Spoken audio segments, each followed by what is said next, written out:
Here's another rule. Pursue what is meaningful, not what is expedient. This is also a great thing to know, I think. That's a tricky rule. Expedient might be, we're going to have a conversation, and I want something from you. And a lot of conversations are like that, because you have a goal in mind. This is what I want from this person. And so then you craft your conversation to get what you want, right? You subordinate your words to the ethic of your desire. And you might say, well, what's wrong with that? Well, what do you know about what you want?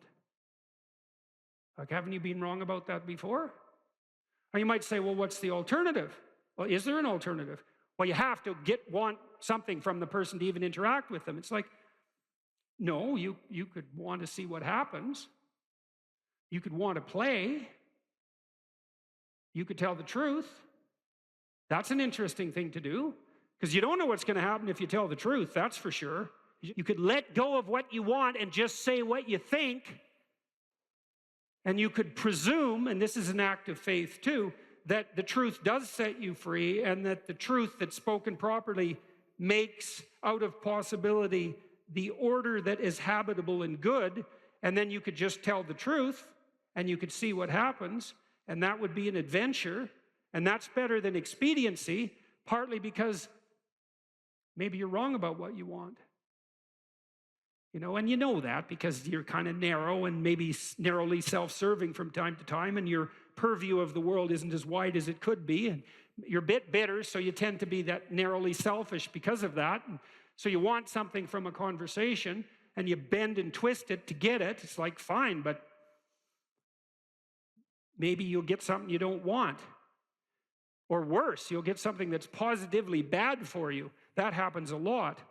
And so part of the reason there's a deep moral injunction to tell the truth in a religious sense is because there's a hypothesis behind that, which is there isn't anything better that can happen to you than what will happen to you if you tell the truth. Now, that might be hidden from you because sometimes if you tell the truth, and I don't mean to blurt everything out carelessly, like this is a sophisticated thing to do. It's not careless. It doesn't mean just say any old thing that pops into your head. You have to be judicious with the truth. But the notion would be, if something emerges as a consequence of engaging truthfully, and it doesn't seem to be going your way, wait. There's more to the story to unfold, because how do you know if it goes your way or not? Over what time span are you calculating this? Because sometimes things can go pretty badly initially and then much better as they progress. And lots of times the truth has that effect, because you reveal something that's maybe disturbing or shocking even to yourself and to others, and it causes waves, especially if it's a deep truth, and that destabilizes everything. It's like, yeah, but maybe that's preferable to a false peace. You can't find out if it's true without doing it. You're not going to gather the evidence beforehand. So that's the true side of it. Meaning, pursue what's meaningful instead of what's expedient. It's another hint, like the spirit of play, about the pathway. The yin and yang symbol, the famous symbol, it's two serpents, one black, one white, head to tail. Inside the black serpent, there's a white dot, and inside the white serpent, there's a black dot. And the representation is something like the world of your experience is made up of chaos and order. And order is where you are when things are going according to what you want. And chaos is everything that can come in and disrupt that. And both of those can be positive and negative. Too much order, tyranny, right? Too much chaos, nihilistic uncertainty. Optimized balance. So let's think about what the optimized balance would mean. You have a structure of perception and conception that you inhabit. It's orderly, reasonably orderly. Orderly enough so that when you inhabit it, most of the time things are going the way you want them to go. But things change and shift, and you don't know everything you should know. So you can't just stay where you are with a good thing. You have to expand. And as you expand, you move out of the domain of order into the domain of chaos, or out of the domain of actuality into the domain of possibility. And then you might think, well, how do you know when you're doing that optimally? Well, one marker, as I said before, maybe that you do it in a spirit of play. But another is, and this is so much worth knowing, things get meaningful. You know, people ask, does life have any meaning? It's like, why is anything worth doing if in 4 billion years the sun is going to envelop the earth?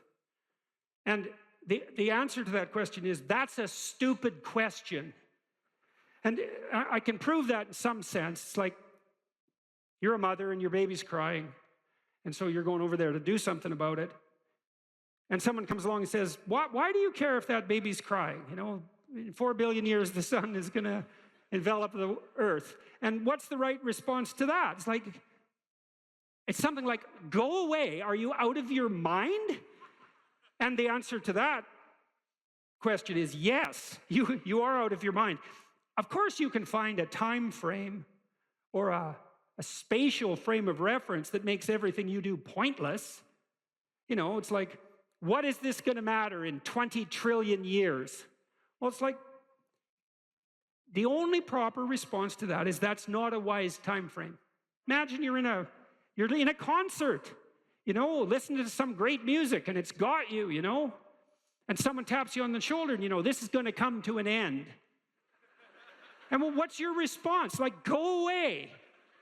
And that's the right response to that voice in your head that does those things to you, which says, you know, you're engaged in something and a nihilistic thought comes out. Well, what's the point of this, given, you know, how unbearable the world is in the current political situation and the fact that we're inhabiting some ball of dust on the edge of some fringe part of the cosmos and that everything's dead and material. It's like, get thee behind me, Satan, right? Really. It's not a mark of wisdom.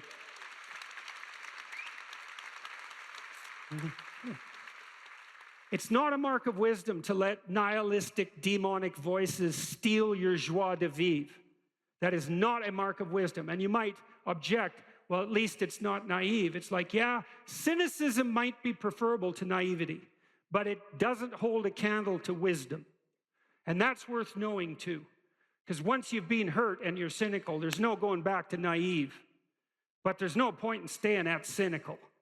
And there are degrees of courage way beyond cynicism. And some of that is the regaining of the faith you had as a child despite your current level of wisdom. And that's something to strive for, right? That's a moral attainment. That's not a burying your head back in the sand. Quite the contrary. And so, well, back to the yin and yang symbol. Imagine you have an instinct that orients you. Well, you do, as a matter of fact. There's a reflex that's replicated at multiple levels of your nervous system, and it's ancient. If you have a nervous system as an animal, you have this reflex. And the reflex is something like surprise. You know, if I walk across the stage and I hear a loud noise behind me, I might go like this. And that would be automatic because I'm gripped by unconscious systems. And what's happening is some chaos has emerged and it stops me in my tracks because something unexpected happened. My current plan is incomplete. And then I'll turn and orient towards the place of the disturbance. And that's the beginning of exploratory behavior. And then I might run away, which might make me safe, or I might cautiously investigate, in which case I can find out what caused the disturbance, maybe rectify it, and maybe update my plan so that that sort of thing doesn't happen again. That's a better approach.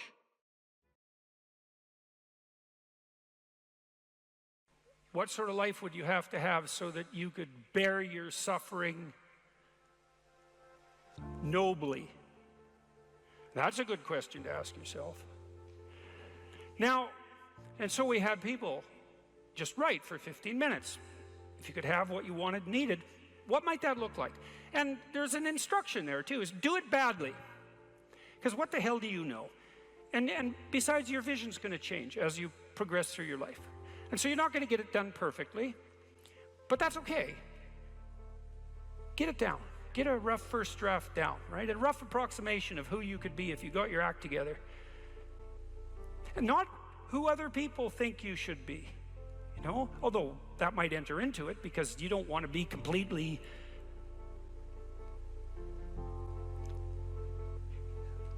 You can't be who you are properly and ignore the fact that you're embedded in a social context. And so you have to take the fact that there are other people into account. And it doesn't mean be who your parents think you should be either, even though that's another source of information that you might want to consider. It's a deeper question. It's like, what would actually motivate you? And you might think, well, I could never have that. It's like, that's not the question that's being addressed here. Although I would say, there's no sense floating off into some kind of impossible juvenile fantasy. And we're making an assumption that you're taking the question seriously and that you're going to remain within the bounds of what you regard as sanely reasonable.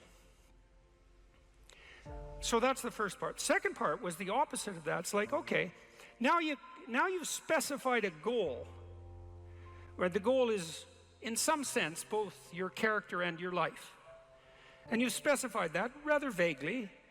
You only had 15 minutes to write about it. And that's a good thing, because now you have something to move toward. Now, I could tell you this technically. This is an interesting thing to know. People say they want to be happy. That's not true, by the way.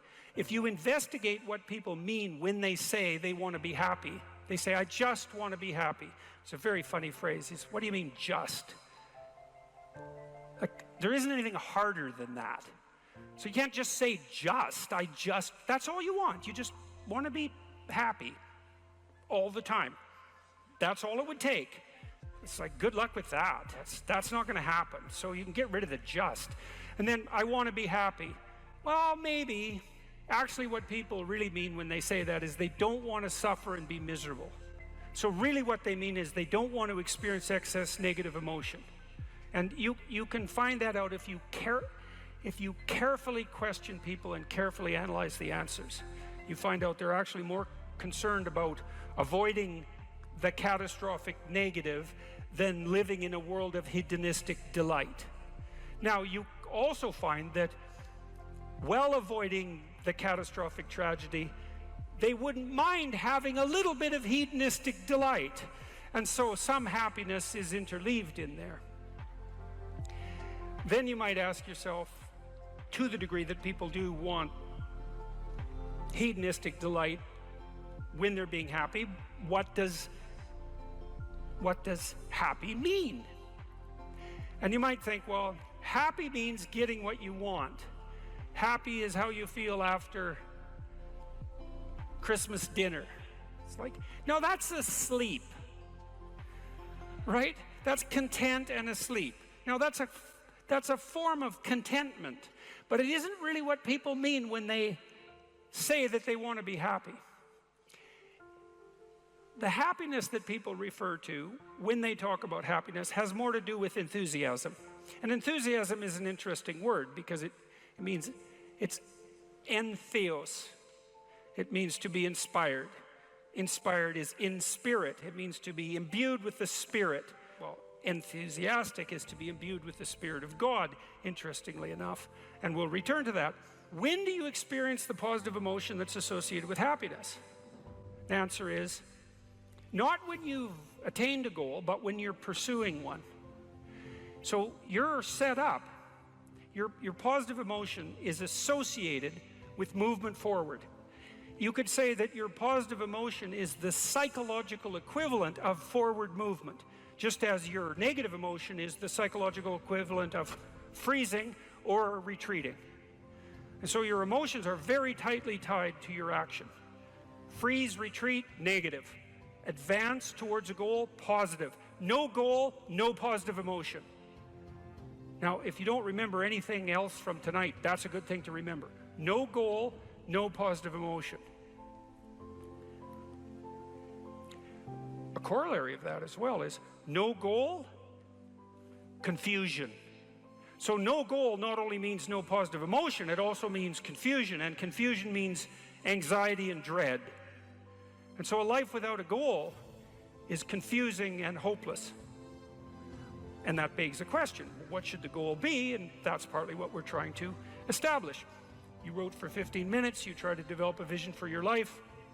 Now you have something to move toward. That sets up the precondition for potential positive emotion and happiness. What else do you need to motivate you? Well, how about negative emotion? So what do you do with that? Well, negative emotion can stop you. You might think, well, I'd like to get a better job, but I'm afraid of putting myself out in the job market. I'm afraid of being evaluated. I'm afraid that if I tried something more difficult, I might fail. Then you have your negative emotion opposing you, right? It's anxiety is stopping you. And fair enough, because there are things to be anxious about. But what if you could get your negative emotion behind you, pushing you instead of stopping you? Sometimes in my clinical practice, I would have clients who hated their job. They're laboring under the thumb of a tyrant. And maybe that was partly because they'd turned themselves into slaves, but it didn't matter. They were laboring under the thumb of a tyrant. They needed to make a move, laterally or up. They needed to make a move. And they were often afraid to, and they had their reasons. They didn't want to contemplate their resumes. They didn't want to open up their CVs. They didn't want to face the inadequacies of their past. They were afraid of being evaluated. They were afraid of being rejected. They didn't know how to negotiate. They didn't know how to conduct themselves in an interview. They're afraid of losing the security they'd already built up. They had their fears, and they were real, and those fears stopped them. But they'd come to me and say, oh my God, you know, I'm so miserable. My life is so miserable. And we'd take that apart. And one of the reasons was because they were laboring under the thumb of a tyrant. And then we'd talk that through, and they'd say, well, I'm afraid to make a change. And I'd say, well, that's okay. That's understandable. How afraid are you of not making a change? Let's make a little vision of that. You're 35, you hate your job. What's the consequence? You're not motivated. You don't want to get out of bed in the morning. You're starting to get depressed. You're getting bitter. You're getting resentful. You're getting cynical. You're amotivated at work. You're not doing a very good job. And you're starting to shrink. Now play that out for 10 years. You don't change it. You don't fix it. And what happens? Well, it's not like it's going to get better of its own accord. What's going to happen to you? Well, for sure, at minimum, what's going to happen to you is you're going to be in the same situation, but 10 years older. And if you can't get out of that situation now, what the hell makes you think you're going to get out of it in 10 years? You're 10 years older. You're 10 years more bitter. You're 10 years more cynical. Maybe by that time your marriage has collapsed because who the hell wants to live with you?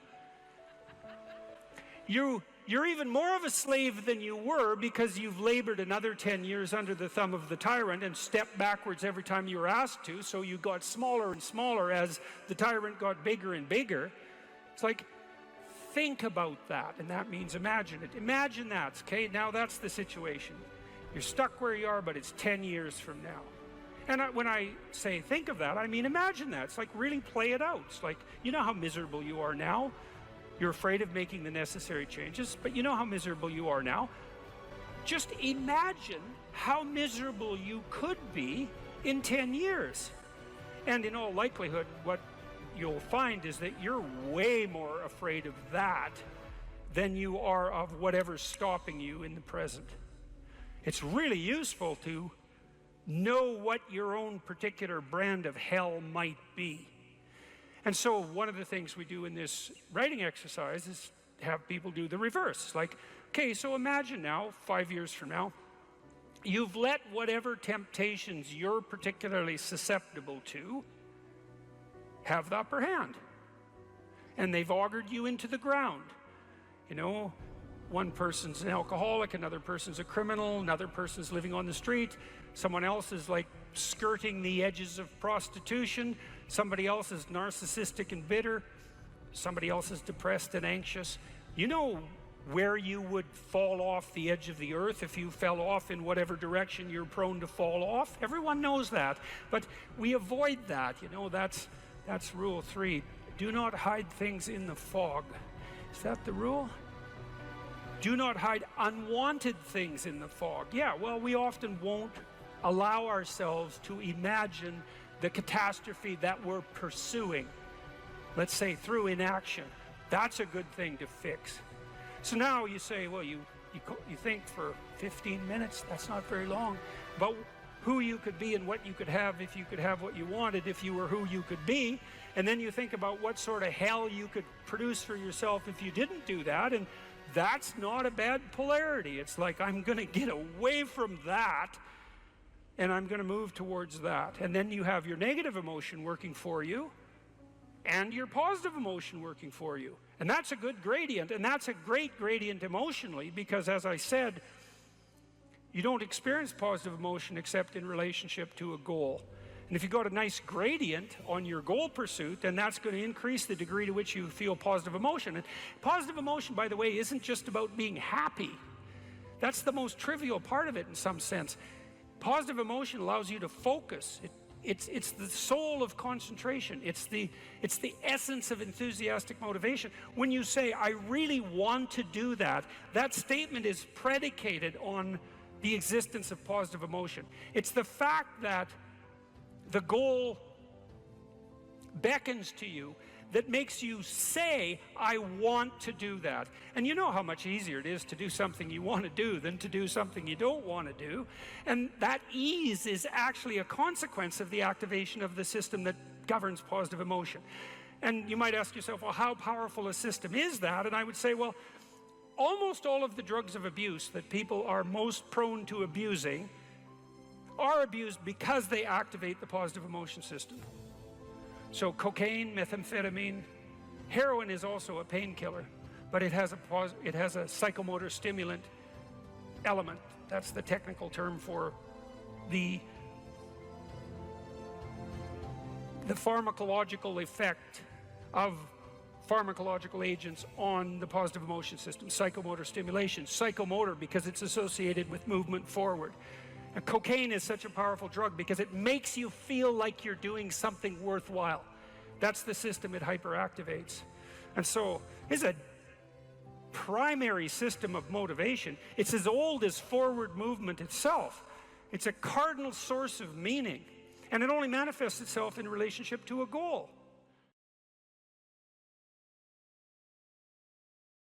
It's very helpful for people to hear that they should make themselves competent and dangerous and take their proper place in the world. Competent and dangerous? Mm-hmm. Why dangerous? Because it's the alternative to being weak. And weak is not good. The people who shoot up the high schools, they're weak. They're weak. How is it good to be dangerous?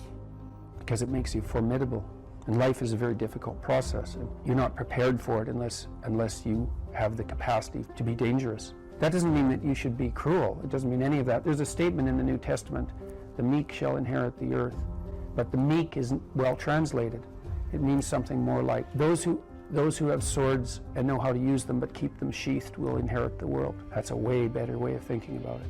You have to be powerful and formidable and then peaceful, in that order. And that's not the same as being naive and weak and harmless, which is what young men are being encouraged to be. It's like, that's a very bad idea. It's a very bad idea. Because naive, weak, and harmless means that you can't withstand the tragedies of life. You can't bear any responsibility. You'll end up bitter. And when you get bitter, then you get dangerous. But one thing I'm not getting, there's a big difference between letting people do something for themselves and saying men should be dangerous. By dangerous, that implies I should be ready to threaten someone, to hurt somebody. No, you should be capable of it. But that doesn't mean you should use it.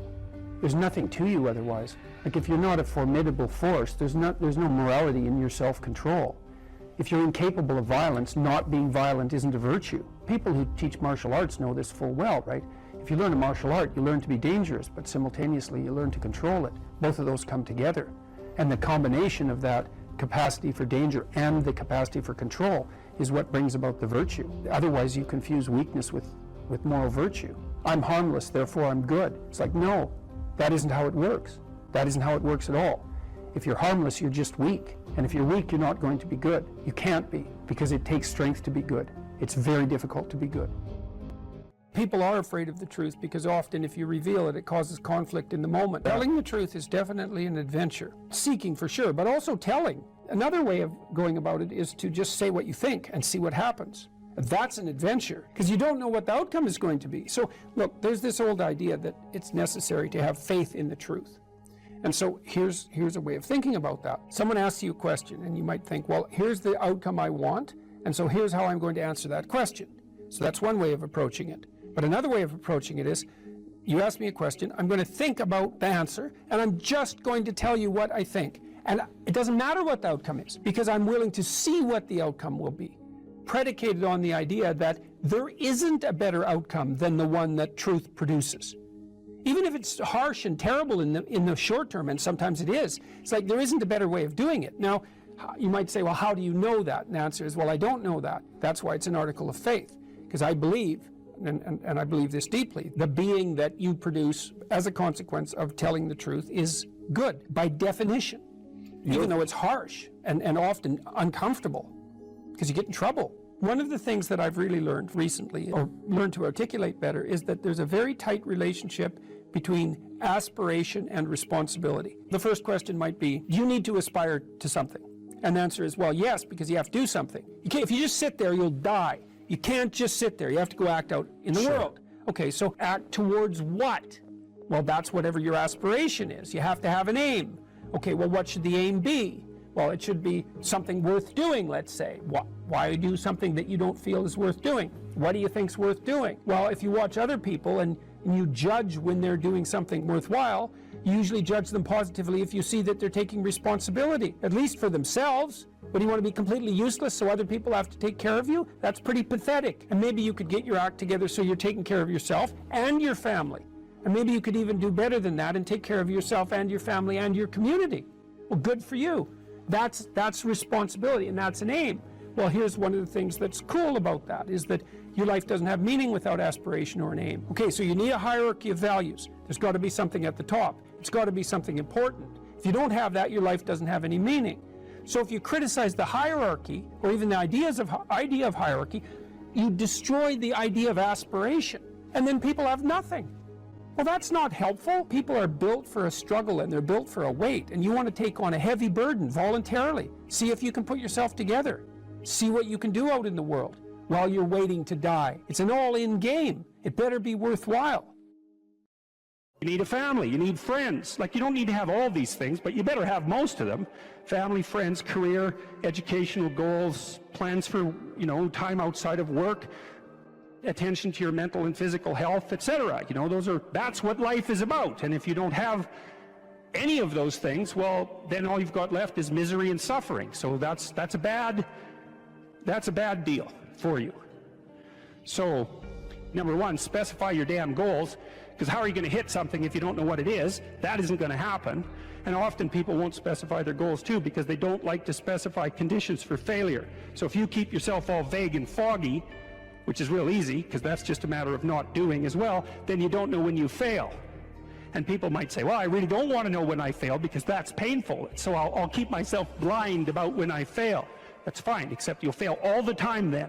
You just won't know it until you've failed so badly that you're done. And that can easily happen by the time you're 40. You would like to be productive and have a good life, and that's how you make the schedule. It's like, and then you look at the day and you think, well, if I had that day, that'd be good. Great, and you're useless and horrible, so you'll probably only hit it with about 70% accuracy, but that beats the hell out of 0, right? And if you hit it even with 50% accuracy, another rule is, well, aim for 51% the next week, or 50.5% for God's sake, because you're going to hit that position where things start to loop back positively and spiral you upward. So that's one way that you can work on your conscientiousness, is to plan a life you'd like to have.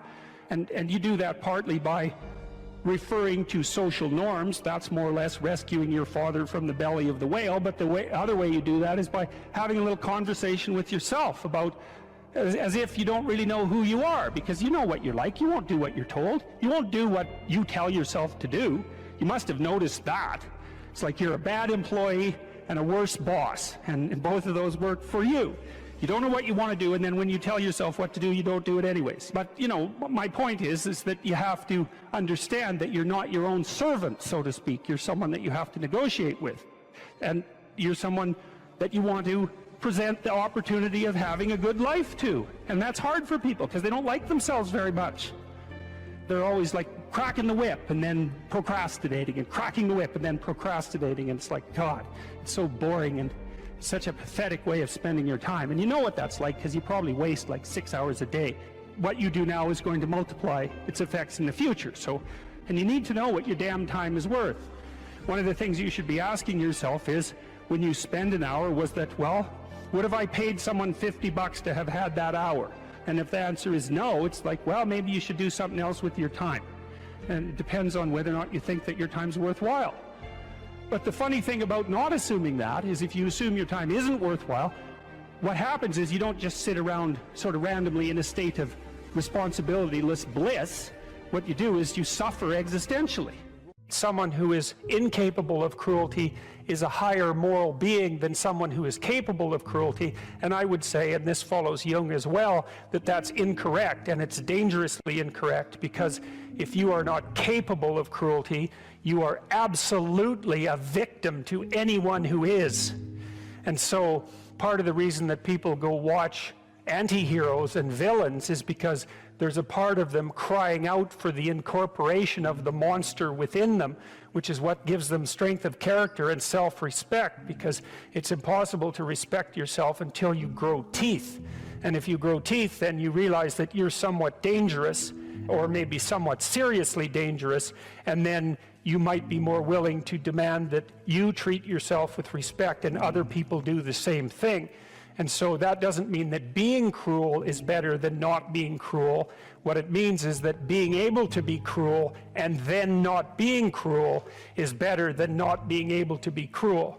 Because in the first case, you're nothing but weak and naive. And in the second case, you're dangerous, but you have it under control. And you know, a lot of martial arts concentrate on exactly that as part of their philosophy of training. It's like, we're not training you to fight. We're training you to be peaceful and awake and avoid fights. But if you happen to have to get in one, and I guess the philosophy also is that if you're competent at fighting, that actually decreases the probability that you're going to have to fight, because when someone pushes you, you'll be able to respond with confidence, and with any luck, and this is certainly the case with bullies, with any luck, a reasonable show of confidence, which is very much equivalent to a show of dominance, is going to be enough to make the bully back off. And so the strength that you develop in your monstrousness is actually the best guarantee of peace. And that's partly why Jung believed that it was necessary for people to integrate their shadow. And he said that was a terrible thing for people to attempt, because the human shadow, which is all those things about yourself that you don't want to realize, reaches all the way to hell. And what he meant by that was, it's through an analysis of your own shadow that you can come to understand why other people are capable, and you as well, of the sorts of terrible atrocities that characterized, let's say, the 20th century. And without that understanding, there's no possibility of bringing it under control. When you study Nazi Germany, for example, or you study the Soviet Union, particularly under Stalin, and you're asking yourself, well, what are these perpetrators like? Forget about the victims, let's talk about the perpetrators. The answer is, they're just like you. And if you don't know that, that just means that you don't know anything about people, including yourself. And then it also means that you have to discover why they're just like you. And believe me, that's no picnic. So that's enough to traumatize people, and that's partly why they don't do it. And it's also partly why the path to enlightenment and wisdom is seldom trod upon, because if it was all a matter of following your bliss and doing what made you happy, then everyone in the world would be a paragon of wisdom. But it's not that at all. It's a matter of facing the thing you least want to face. Why? I was at the Modern Art Museum of Art in New York. I'm afraid I don't remember which one, unfortunately, but I was in this amazing room. You know, it had all these priceless paintings from the late Renaissance hanging in it. You know, each painting worth, who knows, $1 billion maybe. They're priceless paintings. So the room it's a shrine, and it was full of people from all over the world who were looking at these paintings. You think, well, what the hell are these people doing coming to this room looking at these paintings? Like, what are they up to?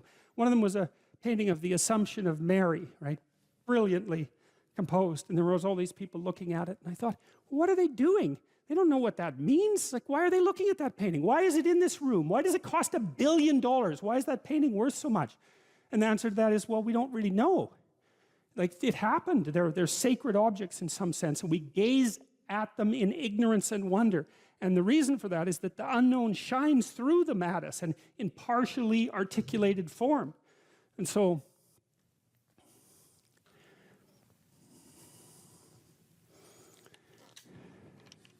well, that's the role of art. And that's the role of artists, you know? And real artists are contending with the unknown, right? And they're possessed by it. They have a personality trait, openness, that makes them do that. They can't even help it. And I've had lots of creative people in my clinical practice, and I can tell you the worst thing for creative people is to not be creative, because they just die. And because it's like maybe you're a tree with a few major branches, you know? That's your personality. So if you're extroverted, man, you can't be cut off from people because you just wither. And if you're agreeable, you have to be in an intimate relationship or you die, you know? And if you're conscientious, man, and you're unemployed, you're just going to eat yourself up because you have to have a duty and you have to carry a load because you just can't stand it otherwise. And open people have to be creative. They have to be, because otherwise they die. They don't have any vitality. And so they're cursed with the necessity of putting a foot out into the unknown and making sense of it. And then they're also cursed with the necessity of trying to make a living while they're doing that, which they can't, because you can't. It's almost impossible to monetize creative action, as many of you who are creative will no doubt find out.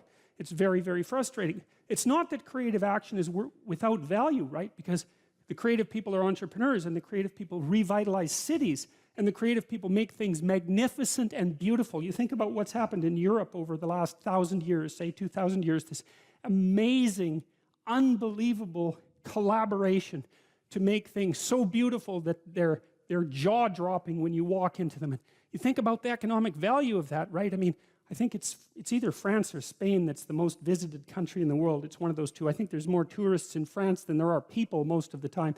And part of the reason for that is it's just so damn beautiful. You just can't stand it. And you think, what's the economic value of that?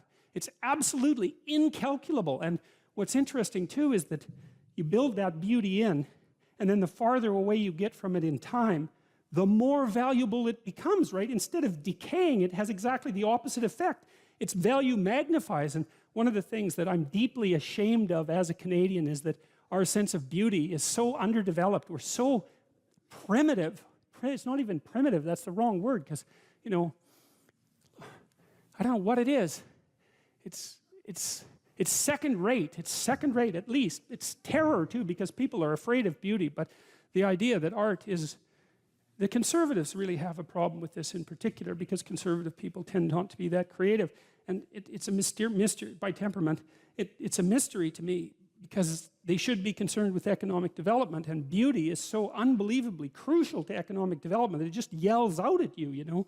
So anyway, so that's what artists are doing. And so one of the things I would say is buy a damn piece of art, you know? Find one that really speaks to you, and buy a piece of art, because you invite that into your life, and it's a look out if you do it. If it's a real piece of art, because you'll also get a little introduction to the artist, and then that'll seep into your life, and that'll change things like mad. But it's unbelievably worth it, because it opens your eyes to the domain of the transcendent. That's the right way of thinking about it. A real piece of art is a window into the transcendent. That's what it is. And you need that in your life, because you're finite and limited and bounded, right, by your ignorance and your lack of knowing. And unless you can make a connection to the transcendent, then you don't have the strength to prevail. And that's part of the covenant. That's part of the covenant with God. And you can see that, because you look at these magnificent cathedrals that our civilization built over the centuries. You know, some of those, they're still building the Sagrada Familia in Barcelona, right? And it's an amazing building. I think it's going to take them like 300 years to build that. You know, people in the Middle Ages, they'd start building a cathedral and they think, we'll be done this in 300 years. You know, imagine the vision that it took to invest in something like that. We look at quarterly reports. We can't think 300 years into the future to build something of that kind of remarkable, what? Those cathedrals are they're They're perfect, they're trees first, right? They're a forest, right? The Gothic cathedrals, they're a forest, and the sun is shining through the branches. That's the stained glass, and they're the perfect balance of light and structure, because they're representing something about the proper structure of being, which is something like the proper balance between light and structure. And they represent like the sacred tragedy of mankind. That's why they're in the shape of a cross. And they're open to the sky. That's why they have a dome. And they're full of gold so that it glitters, because that's like the city of God, you know. And you can see that integral to our culture is the idea that beauty is one pathway towards God. And if you can't find another pathway, then why don't you use beauty? I'm sure most of you do that with music, because music is the one thing that modern people can't be cynical about. Thank God for that. And I've been fascinated by music because of that. It speaks meaning to people, right? Even nihilistic punk rockers are so damn engaged with their music that they can hardly stand it. And you can knock on them and say, look, you know, you're having a transcendent religious experience, and they'll just tell you to fuck off, because that's what...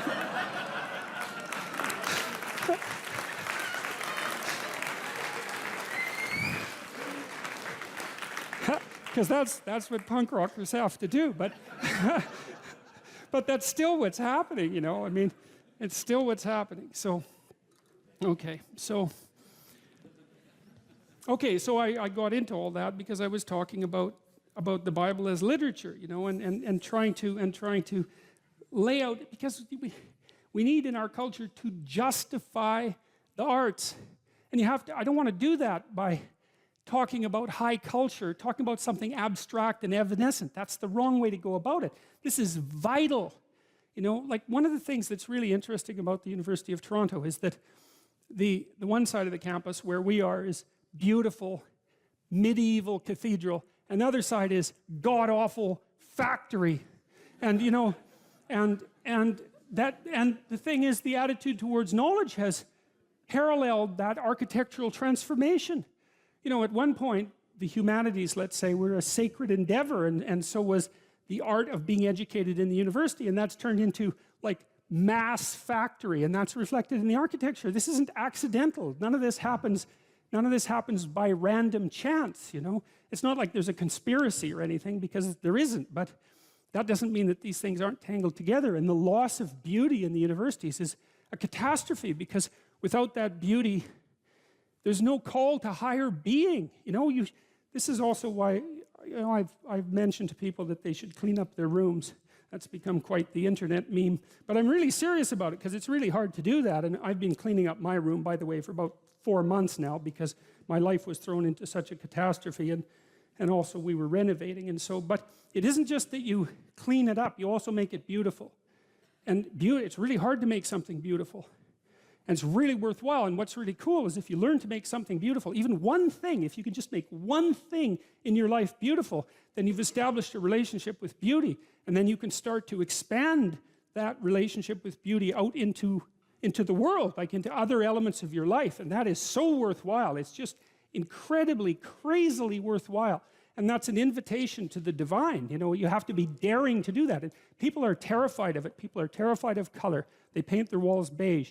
They're terrified of art. They buy some mass-produced thing because they don't want anybody laughing at them for their lack of taste. And they would get laughed at because they have no taste. But you have to, well, it's right, because what do you know, right? You have to develop it. And so you're going to stumble along and make mistakes to begin with. And you're going to show yourself, because if you buy, oh, I think this is pretty, and, you know, somebody comes over and goes, hey, what's up with you? It's kind of hard on your self-esteem, but it's you're stumbling towards the right, you're stumbling towards the kingdom of God. That's what you're stumbling towards when you try to make an aesthetic decision and to put something in your life that's beautiful. And it's unbelievably worthwhile to do that. And you have to steer clear of the frauds and the con artists and all of that. And art is full of that, of course, because it's difficult to distinguish between the real thing and the fraud, but it's unbelievably worthwhile. And so back to literature. I'm telling you this partly because I've been thinking a lot about the humanities and the arts. And practically speaking, because I know that artistic types are also entrepreneurial types, they're the same personality types, and so it's very much worthwhile to make an economic and practical case for this sort of thing. You study literature and the humanities so that you can familiarize yourself with the wisdom of our civilization. Man, you should do that because people have been working on this thing for a long time and it's rich beyond comparison, so why wouldn't you do that? And you teach yourself to read, and you teach yourself to speak, and you teach yourself to think, and you teach yourself to communicate. And I can tell you, if you can read and think and communicate, you are absolutely 100% unstoppable. And that's another thing that's so interesting about humanities education that's at the core of the university. It's like there's nothing more economically valuable than teaching people how to articulate themselves and communicate, because they can identify problems, they can formulate solutions, they can negotiate to consensus, they can negotiate on their own behalf or on the behalf of others. It's like there's absolutely no downside to it, except that there's responsibility that goes along with it. But it doesn't matter because there's no escape from responsibility. You can either take it voluntarily or you can take it involuntarily. Those are your options, but there aren't any other options. And so we need to understand the role of art and literature and stop thinking about it as an option. It's not an option. It's not an option. What is it said? Man does not live by bread alone. That's exactly right. We live by beauty. We live by literature. We live by art. And literally, not metaphorically. We cannot live without it because life is too dismal and tragic in the absence of the sublime. Here's some items, so you guys can do a quick big five on yourselves. And I'll tell you the upside and downside of it. So, if you're orderly, you follow a schedule. How many of you follow a schedule? Okay. And how many of you don't? Okay, so one thing I would recommend is that you do. And I'll tell you why. Like, intelligence is a very good predictor of academic performance. And there's not a lot you can do about your intelligence. I mean, you can squander it, but it's very difficult to improve it. Conscientiousness, well, it's a trait too, so it's hard to work on, but we know that conscientious people get better grades. And it's reliable, and it's a powerful effect. And so, if your time use is organized, then the probability that you're going to be successful is very high. So, one of the things you might think about is make friends with a calendar, like Google Calendar or something like that. And I can tell you some tricks about that, because really it is important. Like, and I'm not kidding around about this. If you're low in conscientiousness, it's really going to trip you up as you walk through life. There's not very many advantages to it that I've been able to see. And I'm not assuming that just because you don't follow a schedule, you're low in conscientiousness, but it is one of the items that mark it. The advantage I've seen so far to being unconscientious is that if you become unemployed, it doesn't bother you as much. And I mean, that actually turns out to matter in some situations. So like, you know, if a big company has to shed 50% of its employees, it's the conscientious people are going to suffer themselves to death for it. And the unconscientious people, they're not going to care anyways because they weren't working anyway. So it doesn't matter if they have a job or not. So here's one way of thinking about making use of a schedule. Often people are afraid of schedules because they think of them as a trap. You know, you make a schedule and it's like this little prison that you have to live inside. And, you know, and all you're doing in your schedule is putting down things you have to do or should do. And so, you know, there's not a lot of fun in that. And so not only is it a trap or a prison, but it's kind of an unpleasant one. But a way to work with the schedule in a lot more sophisticated way is to think, well, I'm going to plan the next week, say, because you plan it day by day, but we'll take the week as the unit level of analysis and think, well, I'd like to plan a week I'd like to have. And then your schedule all of a sudden becomes a tool for increasing the quality of your life. And that's a whole different issue, you know, because you might think, what's the emotion that you suffer, assuming you suffer one of these emotions? If you have an essay that's due and you're not doing it, like, would you regard that as a pleasant emotion or unpleasant emotion? Okay, so do you think you can characterize the unpleasantness? Like, what kind of emotion is it? It's guilt, okay. Anything else? Frustration? Yeah, so you're sort of frustrated with yourself. Yeah, you need a slap, right? You think, I need a slap. So, okay, so guilt, anything else? Anxiety? Restlessness? So that's kind of an agitation. Yeah, it's because your body knows you should be doing something, but you know, you're not pointing it in the right direction, so it's shame? Is that reasonable? So, okay, so the reason I was asking you about that is because, you know, most of the negative emotions are associated with neuroticism, but some of them seem to be associated with conscientiousness. And the conscientious negative emotions seem to be guilt and shame, fundamentally. And so recent research, and really recent, I only got this paper like a week ago, I think it's about 4 months old, seem to indicate that conscientious people feel less guilt, but they're more guilt prone. So if they don't do something, that makes them guilty, but they organize their time so they are doing the things they're supposed to do, so then they don't feel guilty. So anyways, back to the schedule. So, all right, you think about your week and you think about your day, and you think, well, how would you improve the quality of a given day or a given week?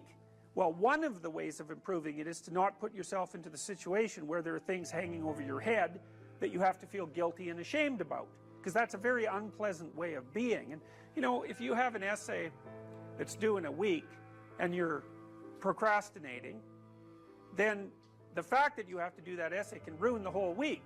And even when you're doing something that's positive, hypothetically, it's kind of that horrible kind of positive that you experience when you know that you should be doing something else. And so that's when you end up watching YouTube videos about like dancing cats or something like that. You know, and it's at best it's a guilty pleasure. It's not a pleasure at all. You think like, what the hell am I doing watching videos of dancing cats, you know? But then you know that you're procrastinating, and that's low quality, very low quality existence. So if you use your schedule, you can think, okay, well, here's some times that I'm going to do this work. And then you can also sort of ask yourself about that when you're designing your schedule. Because you don't want to design a schedule like you're Adolf Hitler telling yourself what to do, you know, because you're not going to comply with it then. What you have to do if you're going to design a schedule is you have to ask yourself, all right, I'm going to set aside some time to study over the next week or to do this essay or whatever it is. How much time would I actually spend studying? An hour or two a day might be a worthwhile thing to schedule in, and I would say don't schedule in more than that to begin with, because then you'll fail and then you'll stop using the schedule. And so the other thing you want to do is you want to schedule in things that you want to do, and then you want to look at the day or the week and you want to think, hey, that's a week I'd like to have. If I had a week like that, it would be good. You know, I'd be caught up so that all that negative emotion doesn't have to accrue. And I would have done a bunch of things that I'm interested in doing, and at the end of the week, I'd be in better shape than I was at the beginning.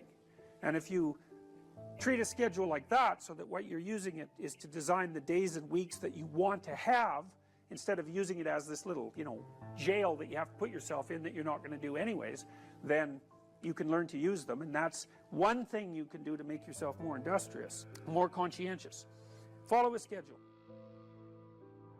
I've told people to learn to use a schedule, and people often hate schedules because they act as their own tyrants, right? They say, well, you have to do this unpleasant thing, and then here's another unpleasant thing you have to do, and then you have to do this unpleasant thing, and you do that for about 3 days, and you think, to hell with this, I'm not doing that, you know, and you fall off the wagon. That isn't what you're supposed to do with a schedule. You're supposed to use it to design the days that you would like to have if you were taking care of yourself. And so some of that is, you know, you wake up in the morning and you think, here's 5 things I have to do that if I don't do, my life will be worse. It's like paying bills, for example, or taking out the garbage. It's like you have to do those because otherwise things degenerate. So you got to put some of those in the schedule, because otherwise tomorrow is worse than today, and that's a bad trajectory. But you also want to build in things, you know, you've got to act in some sense like you're dealing with a relatively recalcitrant 9-year-old. It's like, so, well, here's some things you have to do, but here's some things that if you do, you could reward yourself with. And if you get the balance there between obligation and reward right, then you'll find that you're motivated to do the things. And that's what you want to do. You want to do that so it's sustainable across days and weeks and months. And so you got to treat yourself like a good boss would treat a valued employee, and not like a tyrant would treat a slave, because the slave will rebel. And, you know, people say, well, I don't follow through on my plans. It's like, well, A, they're probably not very well formulated, and maybe you're doing them because of an external moral obligation or something. They're not really your plans, right? And B, you're acting like a tyrant and a slave, and that's a bad relationship to have with yourself. Treat other people as you would like to be treated. It works both ways. You also treat yourself like you treat other people properly. So that's a necessary thing, and often people don't do that. But the scheduling is really important.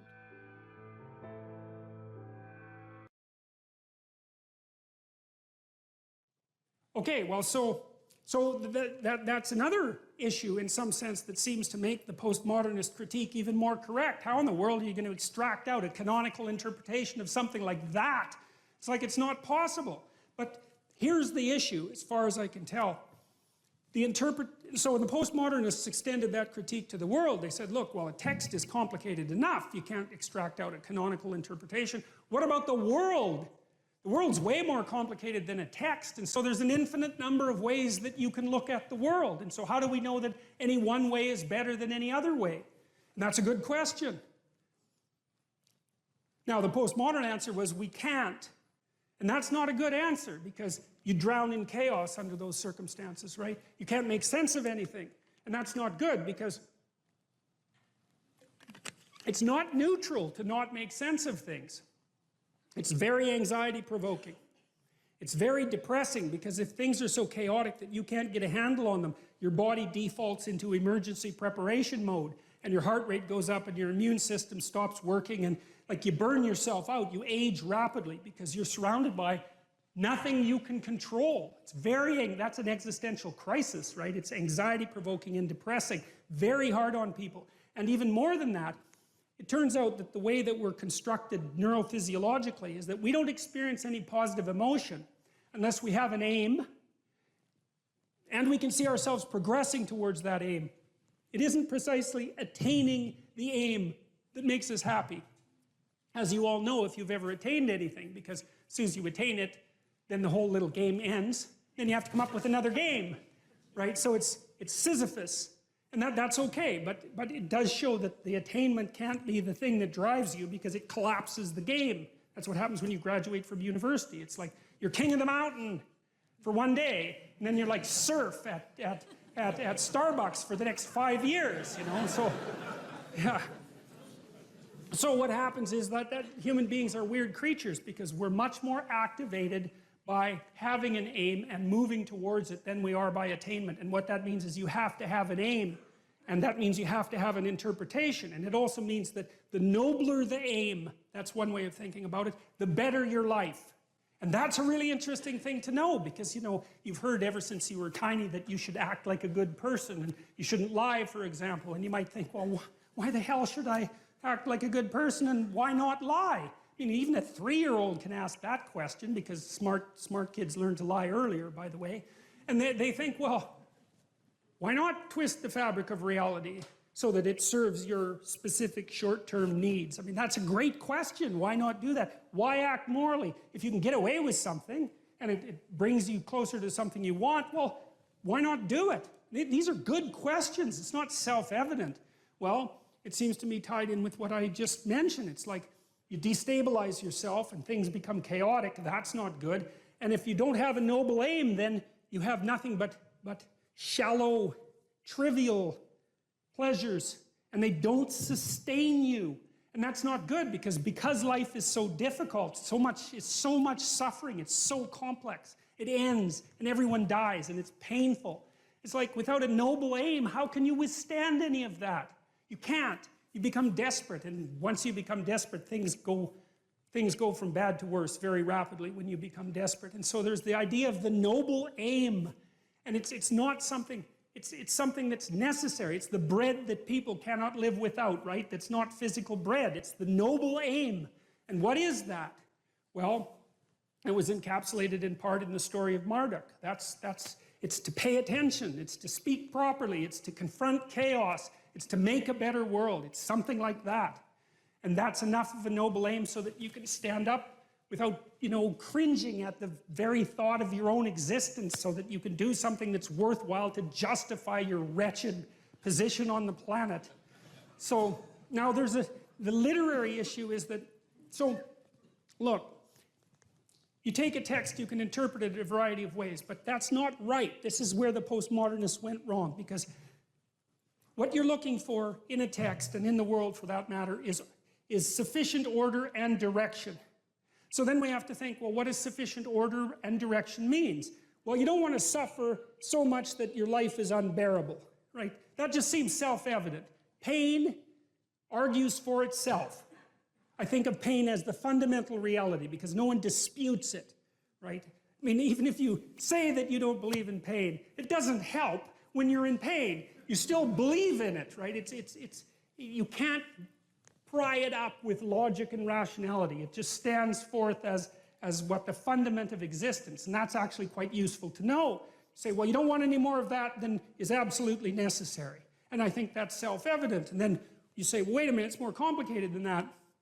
You don't want any more of that that's necessary today, but also not tomorrow and not next week and not next month and not next year. So however you act now, better not compromise how you're going to be in a year, because that would just be counterproductive. That's part of the problem with short-term pleasures, right? It's like act in haste, repent at leisure. Everyone knows exactly what that means. So you have to act in a way that works now and tomorrow and next week and next month and so forth. And so you have to take your future self into account. And human beings can do that. And taking your future self into account isn't much different than taking other people into account, right? Because I remember there's this Simpson episode, and Homer downs a quart of mayonnaise and vodka. And he says, Marge says, you know, you shouldn't really do that. And Homer says, that's a problem for future Homer. I'm sure glad I'm not that guy.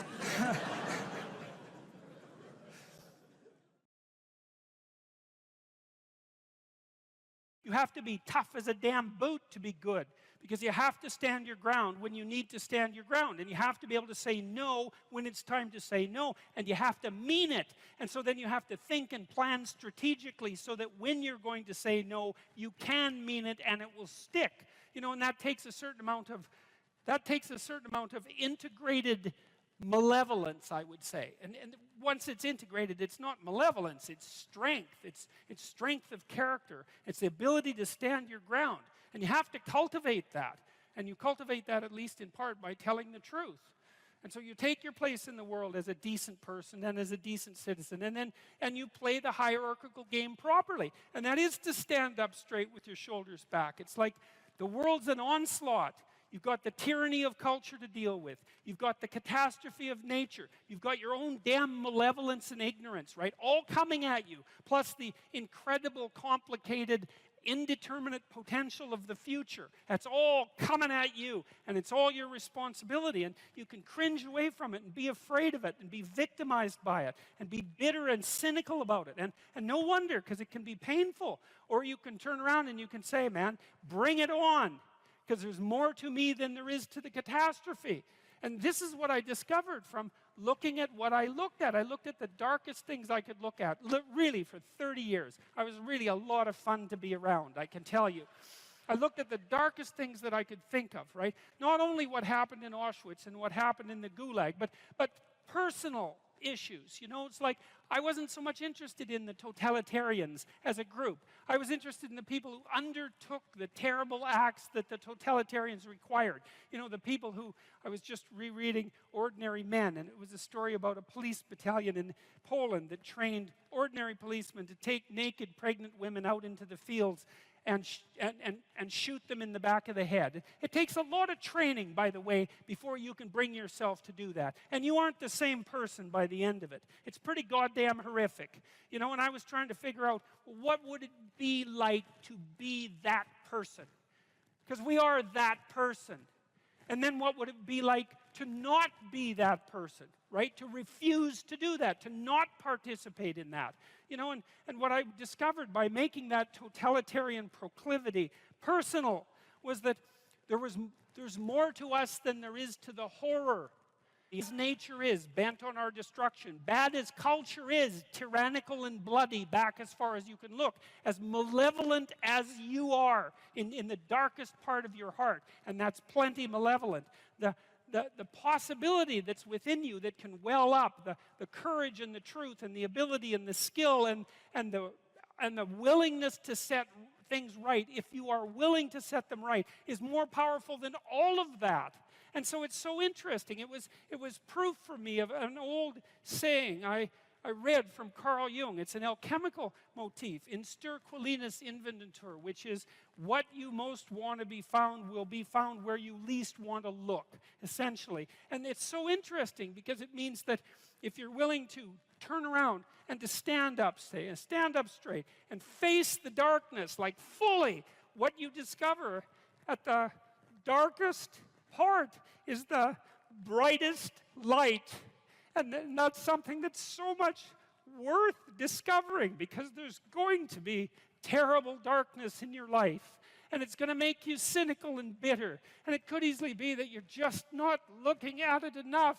Because if you looked at it enough and you didn't shy away and you brought everything you had to bear on it, you'd find that there was more to you than there was to the horror. You know, I watched my father-in-law. I'll end with this. And you know, you don't know, because you're not bringing your A game to the table with all that cynicism and bitterness and resentment and willful blindness and avoidance. Maybe you're playing at 60%. It's not good enough, because there's too much of what's bad for 60% to be good enough. It's like you need 90% or 95% or 100%. When about 15, 20 years ago, my mother-in-law developed frontal temporal dementia, which I wouldn't recommend. You know, it's one of those degenerative neurological diseases like Alzheimer's, and those bloody things are like they're in the top echelon of awful. You know, you watch a person deteriorate before your eyes. It's a lengthy, lengthy death. And it was slow. And her husband, he lived in this little town that I grew up in, about 3,000 people. And he was quite a character, man. Everybody knew him. I bought him a Foghorn Leghorn t-shirt once, because that's kind of what he was like. He was loud and sort of bombastic, but he stood up straight, I can tell you. And he played the fool a little bit, mostly for the amusement of people, but he was no damn fool. And I always admired him and liked him. And the feeling was mutual, thank God, since I married his daughter. And, you know, he drank a lot with his crazy friends up in northern Alberta, and he wasn't at home a lot because he was working a lot. And you know, he was kind of a party animal about town, but a good businessman and a good man. And then his wife got sick, and they moved to another town. And, you know, he took care of her for like 15 years. It was unbelievable as she deteriorated, you know, and she got more desperate to have him around, and her love for him never went away. Even as she lost herself almost completely, she would always light up when he came into the room, you know. And he took care of her right till within weeks of her death. He had to finally put her in an old folks' home because he was no longer strong enough to lift her up from the chair. And we interacted with him a lot, you know, because we were trying to help him figure out how to cope. And we had signs put up in the house, electronic signs that would tell her when he was leaving, so that she would know where he went. And we had recordings in the bathroom so that she knew what to do when she went into the bathroom. And we tried to do everything we could to not make this absolutely bloody, atrocious experience complete hell. And he participated the whole way, you know, and it was really something to see. It was really it left me with a tremendous sense of admiration for him, but not just for him, but for people who can do that. You know, and if there was a new decline, he took it on, and he didn't complain about it, and he tried to do what he could, you know, and like, it was no picnic, don't get me wrong, but it wasn't hell. And then we were all gathered around the deathbed, my wife's mother's deathbed, and the family was there, and they got along pretty well, you know. Her sister's a palliative care nurse, and the other one's a pharmacist, and none of them are particularly afraid of illness and death. You know, they're a pretty tough group. And so, you know, they made sure their mother's lips were wet while she was no longer eating or drinking, and tried to make her comfortable. And they're around the deathbed, and they were kind of getting along, you know. It wasn't family feud at mother's death time, and that was kind of nice. And she died, and that was that.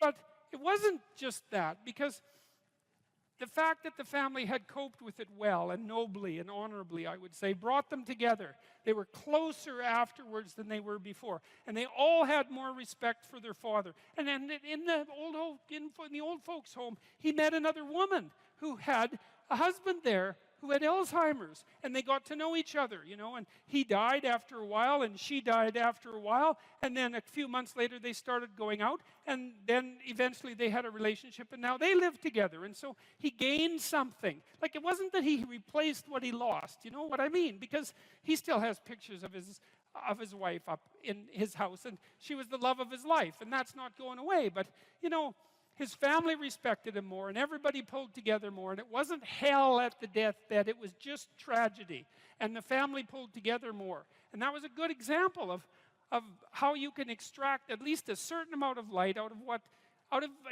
what's dark, even at a personal level. And it's worth asking yourself. It's like, drop what you're doing that's foolish, that you know is foolish, and pick an aim that's worthwhile, you know, to make things better for yourself, like you're worth taking care of, like you're worth something, you know, and to surround yourself with people who believe the same and who are rejoicing in your accomplishments and unhappy when you fail, right? And you're comparing yourself to your accomplishments of yesterday and not to someone else's today, so that you're not jealous and bitter. And you put your own house in order so that you're not cursing the world when some of its disarray might be your fault. And you're trying to pursue something meaningful, and you're doing your best to tell the truth, and all of that. And then you see what happens. Who the hell are you? You know, you think you're a miracle of some bloody bizarre sort. We've been around for 3.5 billion years. You know, every single one of your relatives propagated successfully. And here you are, against all possible odds, in this world of hell in some sense, and bitterness and tyranny and malevolence. And yet, God only knows what's inside you, this capacity for consciousness, the capacity to confront potential and to turn it into something good. That's us, man. That's the Western story. That's the individual as the cornerstone of the state. That's our responsibility, and it really is who we are. What steps should someone take to start developing delayed gratification when they constantly give in to instant gratification? Well, okay, imagine, I know the answer to this to some real degree, because I had graduate students in particular who I picked because they were very smart and often very creative, but sometimes they weren't very conscientious. So they had a hard time delaying gratification. And so, well, I would say, if you would like to discipline yourself, which is a very good idea, you need to pick a direction. Pick a direction you want to go first. Pick a goal you would like to attain, and a medium to long-term goal. You might imagine something you need and want, some attainment that would motivate, whose pursuit would motivate you. And you can ask yourself that. It's a good question to ask yourself in general, you know. It's a very good question to ask yourself is, if you could have what you needed and wanted, what would that be? And that's a meditative question. You don't want to force an answer out of yourself. You want to ask yourself that like you would ask someone else. If I could have what I wanted, what would that look like? And you can ask yourself that in a more differentiated way. If I could have the relationship that I needed and wanted, if I could have the friendships, if I could have the job or career, if I could have the educational pathway, if I could adopt civic responsibility in an optimized manner, if I could engage in some creative enterprise, if I took care of myself properly, if I regulated my susceptibility to temptations, what would that look like if it was optimized? And then that sets you up a goal that has some motivational force. This is worth doing. And then you might find, well, you don't do it anyways. And then I would say, well, that's because you're biting off more than you can chew. The next goal is to take your goal and to fragment it into micro goals until you find a micro goal that's small enough that it still presents some challenge that you will do. And so I've become, one of the things I'm known for, I suppose, is my advice to people to clean up their rooms. And the people who think I'm their enemy laugh about that rule because of its simplicity, let's say. But the only reason they think it's simple is because they've never tried it. It's actually extremely difficult. And it was very frequently the case that, well, it's very difficult to put your room, your office, your bedroom in order. I mean, you think about your bedroom, hypothetically, let's say you're married, you share that room with someone else. Is your bedroom in order? Really? And I don't just mean, you know, is it neat? Maybe it's too neat. Maybe it's too orderly. Maybe it's too sterile. Maybe it's too bare. Maybe that characterizes your whole bloody relationship. Maybe, really? And maybe that is genuinely reflected in the state of your room, because it's very probable that that room is a microcosm of your marriage. It's highly probable. And so what that would mean is to organize that room would require the organization of your marital life, not least because if you want to put that room in order, you're going to have to negotiate with your wife about how that's going to be done. And while you're making that negotiation, even in relationship to the micro details, you're going to encounter almost everything that's wrong with your relationship. And so, you know, you might ask yourself when you walk into your bedroom, I hate this bedroom. It's like, you should really think that through. And then you need to think through what you would need to do so that you love that room, or even more complexly, so that you both loved it. Because that's a tough thing to attain, boy, because you're going to have differences in taste, you're going to have differences in orderliness. There's all sorts of things that you're going to have to negotiate in order to make that room you both inhabit jointly desirable. Anyways, you set yourself a goal, ask yourself what goal you want to set, and then break the goal down into steps that are small enough so that even someone as pathetic as you could manage them. And that requires a tremendous humility. I know it was frequently the case, for example, with my clients, that I would do an analysis of their situation in life, and let's say, just for the sake of argument, that someone was 30, living at home, in the bedroom they grew up in high school, in a complete bloody state of disorder, both moral and practical. And one of the relatively simple steps that we might agree upon with regards to moving forward is the person might think, well, you know, I'm 30, I'm really immature, I haven't taken any responsibility for my life, my mother still makes my bed and cleans up after me. It's like, well, why don't you just start with that, you know, because you're not going to just fix your life. Why don't you just try to clean up your room like you're a mature 14-year-old instead of a dreadfully dismal 30-year-old. And so, first of all, it's really hard for someone, even if they're desperate, to admit that that's necessary, right? Because it's so bloody humiliating. I mean, really, I'm so damn useless that my basic goal is going to be to clean up my bedroom. It's like, well, looks like it. And actually, it's worse than that, because then you ask the person, you negotiate with the person, they say, well, I'll try to clean up my room. Then they come back the next week and they say, I had one client, this was so funny, he's going to vacuum his rug. That was his goal for the week. He just had a child out of wedlock, and he was afraid that he was going to be a very bad father, which was a very realistic fear. And so he wanted to put himself together, you know, and so that's why he came to see me. And he lived in this squalor, and one thing we decided to do was that he could vacuum the rug, which he hadn't done for like 12 years because his mother would do it. And so it was so funny, it's so unbelievably comical. He went and got the vacuum, a stand-up vacuum, an upright vacuum, and he brought it into his room, but he didn't bring it all the way in. He put it in the doorway, leaning like this across the doorway. And then instead of vacuuming his room, he stepped over that bloody vacuum cleaner for a whole week and then came and told me that he couldn't do it. It's like, it's not surprising to me at all, because you think, well, that's such a trivial thing. It's like, if it was such a trivial thing, he'd have a clean room. It's not trivial at all. That chaos in his immediate environment was deeply emblematic of the chaos of his life. They were the same thing.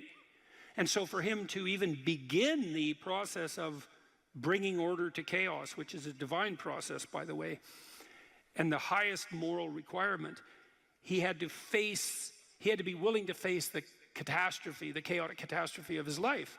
And he hadn't done that for like 30 years. Why was he going to start that week? Just because he said he was going to? It's like, good luck. So what you do as a therapist in that situation is you just make the task smaller until you find a task so small, but still moving forward, that the person will do. So I might have said, I don't remember the particulars of the situation, I might have said, well, do you think you can get that vacuum cleaner? Do you think you could move it out of the doorway into your room? That's all you have to do this week. Do you think you can do that? And I'd say that and offer that without being contemptuous. Like, you have to be very careful about such things. And I know that this is more complicated than it looks. And I also know that the first step taken towards the domination of chaos and its transformation into order is a cardinal and difficult step.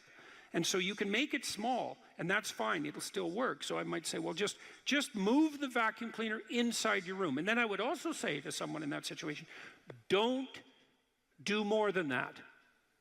If the agreement that you've made with me and with yourself is that that's enough, abide by the contract that you've written with yourself and allow yourself to be grateful for the fact that you had the courage to take even a single step forward.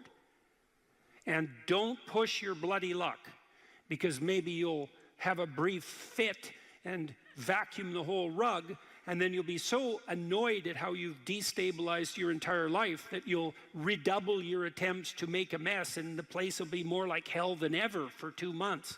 It's very probable that that sort of thing will occur if you break the contract you've set with yourself. The upside of this is, because you think, oh my God, that's so dismal, I have to start that low. It's like, yeah, probably, especially if it's a real difficult thing you're trying to sort out. You have to start as low as you are useless, and that's low. So, but the upside is that progress accelerates. It's not linear, and so if you take once you take the first step, the probability that you'll take a slightly larger second step increases, and that increases non-linearly. And so once you get the ball rolling, so to speak, once you start pushing the rock uphill, you can do it faster and faster. And so even if you have to start in a very humiliating manner, that doesn't mean that's where you'll end. One of the things that Tammy and I learned to do, and this was a consequence of me being trained as a behavior therapist, is, you know, we'll just take an example that maybe I was trying to learn how to compliment her when she dressed nicely. And maybe the fact that I wasn't good at that was manifest in the fact that she'd put some effort into her dress, and then I wouldn't respond in the appropriate manner, and that would dishearten her. And I don't particularly remember that exactly happening, but it'll be a perfectly reasonable example. And so then she would be displeased. And then the question would be, well, is she displeased because I'm too stupid to offer a proper compliment? Or is she displeased because she's so needy and lacking confidence that she needs a compliment that would go beyond the ordinary? And the answer is, what the hell do we know? Could be one or the other or both.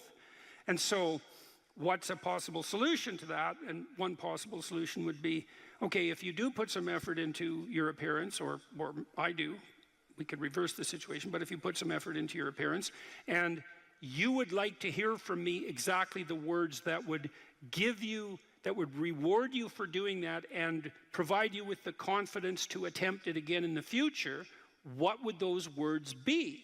You look good without a beard, dear.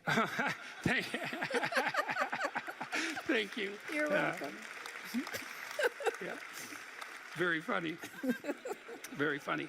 And so, and then you can say, well, if you tell me those words, I will repeat them back to you. And then the person who needs the words might object, well, that's false, it's superficial, it's artificial, it's not spontaneous. And if you really loved me, I wouldn't have to tell you what to say. It's like, well, all of that's wrong. It's like, just because I love you doesn't mean I'm not stupid. And so, in fact, I love you might even be evidence that I am, in fact, stupid. So like, help me out here. I don't know what you want, and maybe you could just tell me, and then I'll tell you what you want, and I'll do it stupidly and badly. But I'll be slightly better at it the next time, and maybe if you let me practice 50 times stupidly and badly, I'll get reasonably good at it, and then that's something that we'll be both good at for the rest of our lives. And that's something worth knowing. You know, if you imagine you're upset with your partner because they haven't delivered something to you, whatever it is that you want, and then there's two questions that arises, right? Are you just like immature and greedy and self-centered, or are they useless and incapable of delivering? And neither of you know, and you have to sort that out. And then you also, as the injured party, let's say, might regard it as a moral necessity on your part to indicate to your partner exactly what you want, is to tell them. Like, it looks to me like if you did this or said this, then that would satisfy me. And then you might say, well, is that reasonable? Do you feel that it would be reasonable for you to offer that? Would you be willing to offer that? Am I pushing you too far? Those are all things that have to be sorted out. And then you can practice that, and you can practice that with the resolution of every dispute that emerges. If you're willing to take to yourself the responsibility of communicating to your partner your conditions for satisfaction. It means you have to admit them to yourself too, which is also very difficult. And then you can help your partner take stupid incremental steps forward, you know, in the direction that you'd like to see expand, and then you can get better at that. And that's unbelievably useful. You can get better at how you have dinner together, or breakfast or lunch. Those things repeat every day, so they're very important. You can get better at how you greet each other when you come home. You can get better at the routine that you fall into, let's say, when you go to bed at night or when you wake up in the morning. All these things that repeat, you know, because that's your life, the things that repeat. You can conceptualize how you might like them to be ordered if they were undertaken in an optimal manner, and you can start incrementally moving forward to that. And you can do that by communicating what you need and want, and by carefully rewarding your partner for taking the appropriate incremental steps forward. And so if you're trying to discipline yourself, you make a goal, you break it down into micro goals, and you implement the micro goals and reward yourself for doing so. And if you do that reliably and you make that a practice, that you'll become more disciplined across time, and you'll move towards the fulfillment of your goals. And that's practically how that's the practical guide for success on that front.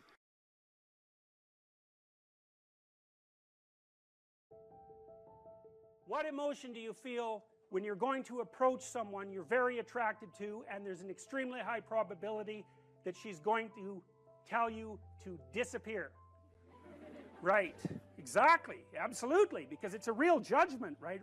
We're going to see a movie called Crumb where you'll see this in great detail. But it's a real judgment. It's like the best judgment is, well, I don't mind your physical presence, but your genes should definitely not survive another generation.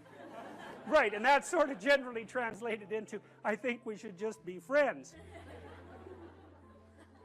Right, you know, and you can blow that off, and people do, and you have to, because it's part of being polite and civilized. But you know, let's make no mistake about it. There is no more fundamental judgment than that. So, paralysis. And there's no shortage of men, I mean, who are absolutely terrified of women. I mean, I've had many of them in my practice. You know, I had one guy, he was so terrified of women he couldn't even talk to them on the phone. It's more common than you think. So, but it's generally manifested by men who no one cares about, so it's generally irrelevant. So, well, it's the case. It really is the case. I'm not kidding. They're low status men. You know, they're people that are generally regarded as losers, and there isn't anybody who really gives a damn about what happens to them one way or another. And there's a lot more men in that category than there are women. Women are in all sorts of, you know, social categories that cause them misery and distress, but that one seems to be predominantly male. One of the things I'm going to do when we talk about Freud is I'm going to show you this movie Crumb, which I just told you about, and it's a very rare thing, because it shows you the world from the perspective of very intelligent male losers. And that's just not a perspective you ever see, because it's the winners that tell the stories about their life. It's like, who the hell cares about the life of a loser? But This movie is about a loser who became a winner, and you know, almost as an act of revenge. And it's great. It's great, great examination of the Oedipal complex. Remarkable. Women select men. That makes them nature, because nature is what selects. And so, you know, you can say, well, it's only symbolic that women are nature. It is, not in some sense, is the gatekeeper to reproductive success. And you can't get more like nature than that. In fact, it's the very definition of nature. So, as I said, there are lots of reasons why these symbolic representations are set up the way they are. Alright, so that's the great mother, nature. The queen, the matrix. The matrix is something from which all things form. Same root word as matter, mother, all the same root word. The matriarch, the container, the cornucopia, the object to be fertilized, the source of all things, the fecund, the pregnant. There are more parts of the associational network. The strange, the emotional, the foreigner, the place of return and rest. The deep, the valley, the cleft, the cave, hell, death, and the grave. The moon, ruler of the night and the mysterious dark, and matter and the earth. So those aren't necessarily associated with femininity, but they're typically associated with femininity from a symbolic perspective. You know, so like generally, like a witch in a movie doesn't come riding out of the full bright sun at noon, right? That just doesn't happen, because it doesn't make sense. It's a dark thing. And so if you saw that occurring in the light in a movie, you'd think, you know, what the hell's going on here? That doesn't make sense. And the reason it doesn't make sense is because it violates the complex, the symbolic complex. So those are female denizens of the underworld and hell.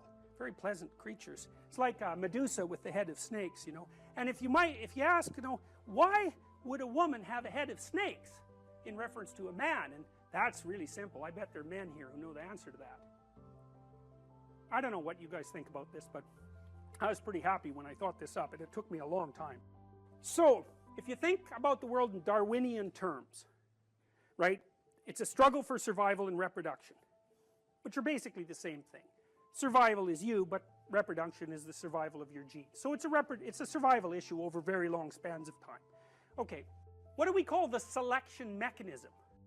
Right, natural selection, right? It's nature who does the selection.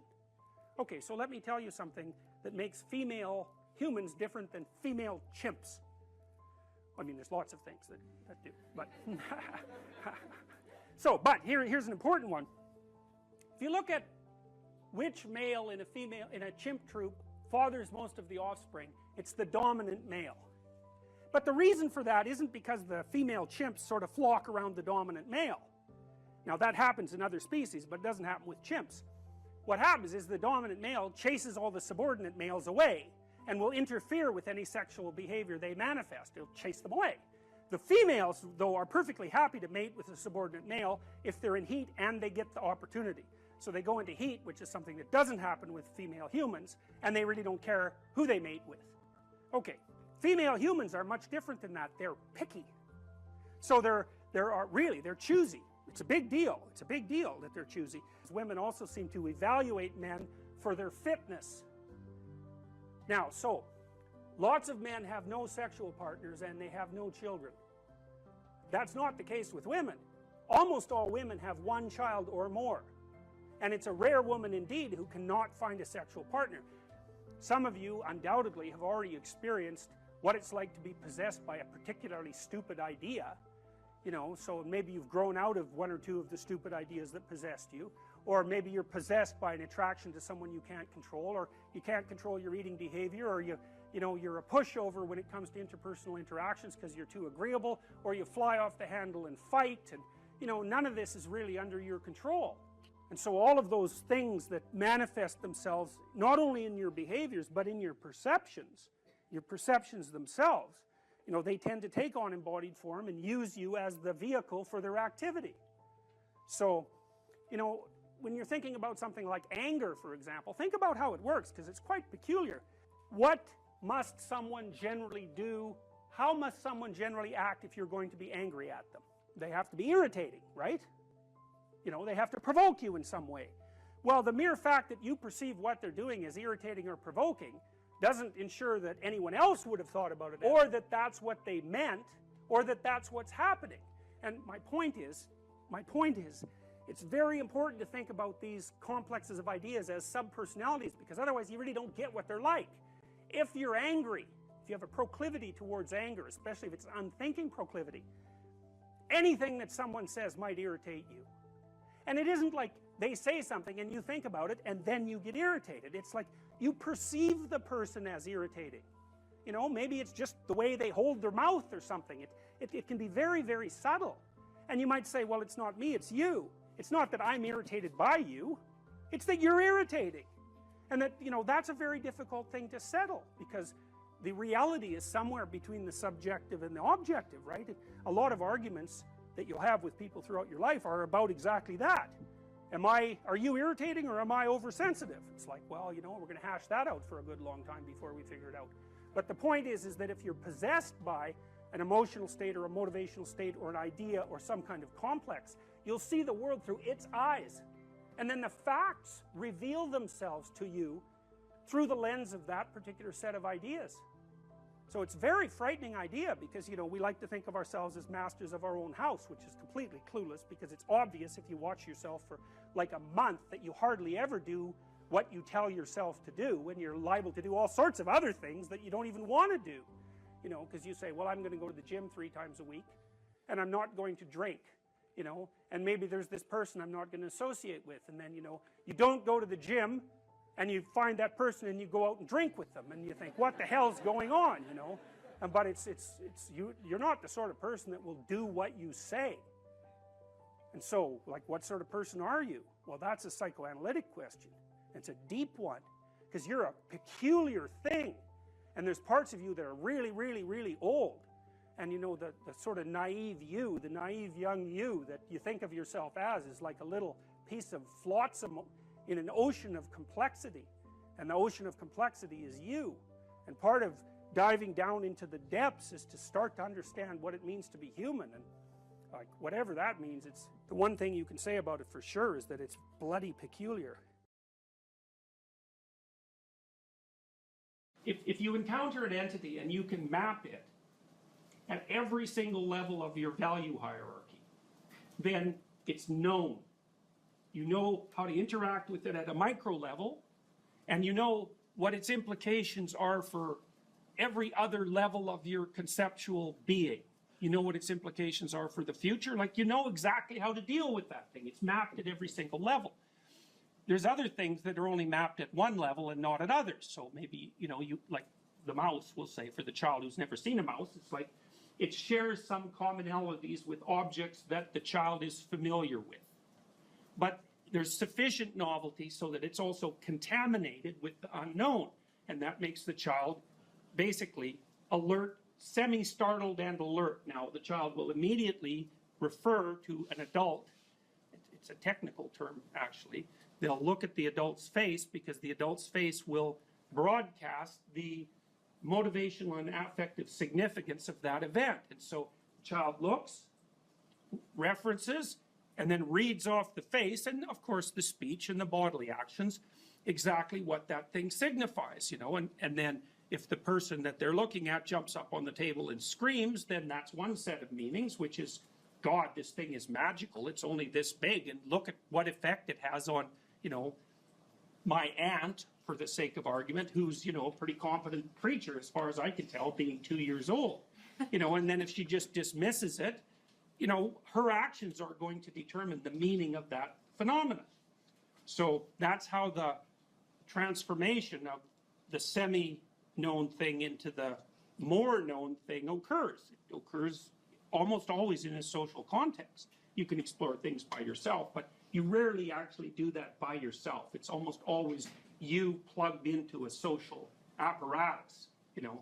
So you might be doing the specific investigating, but the social apparatus is around you so that you can confer with it, and it also shapes the way that you're going to interact with that specific thing. Okay, so the unknown, that's generally, the unknown that you encounter, that's generally characterized using feminine symbolism. And I think the reason for that, there's a bunch of reasons, and we've talked about many of them. One reason is because females do the sexual selection in human beings, and so they act as the face of nature. Another reason is that you can think of new possibility always emerging out of the non-cultural background in some sense, you know. So, for example, let's say that we send an expedition to Mars, and we're gathering new information as a consequence. The reason we're gathering new information is because we've gone out past the domain of our knowledge, in a sense, and we're interacting with something new. And in that interaction, new information is generated. Now, you can say that it's partly the act of the perceiver that's generating the new information, and you could say that it's partly the act of the culture, because we send robots to Mars, let's say, which is very, very difficult. So the culture goes there, but the individuals are observing. So the individuals are buttressed by the culture, but they're generating information because they're somewhere truly new. And so the information, you know, the unknown is a constant source of new information. So it's the place that gives birth to new information. And so that's another part of the reason that it seems to be symbolized in feminine form. You know, I'm just taking this in some sense as an empirical fact. I've looked at, it looks like that's how these stories work. And so I'd be trying to puzzle out why exactly that would be the case. You know, I also think it's the case that we tend to look at the world from a social cognitive perspective, right? We filter it through a social cognitive biological apparatus. And so we're very likely to see things in character form, and characters have sexes. And so that's going to happen. And then the attributes of femininity or the attributes of masculinity that get used as symbolic reference, in some sense, there's an arbitrariness about it. So, for example, for the Egyptians, you know, usually you have a sky god, but they had a sky goddess. Now, she generally represents the night sky, which is not exactly the same thing as the day sky. But, you know, you have to, it's so tricky because you have to look at the relationships between the characters in order to decide what all of them mean. And that shifts a little bit from story to story. So this is what would you say? It's an approximation of the underlying structure, but there's a fair bit of variance in it, just like there's variation in stories.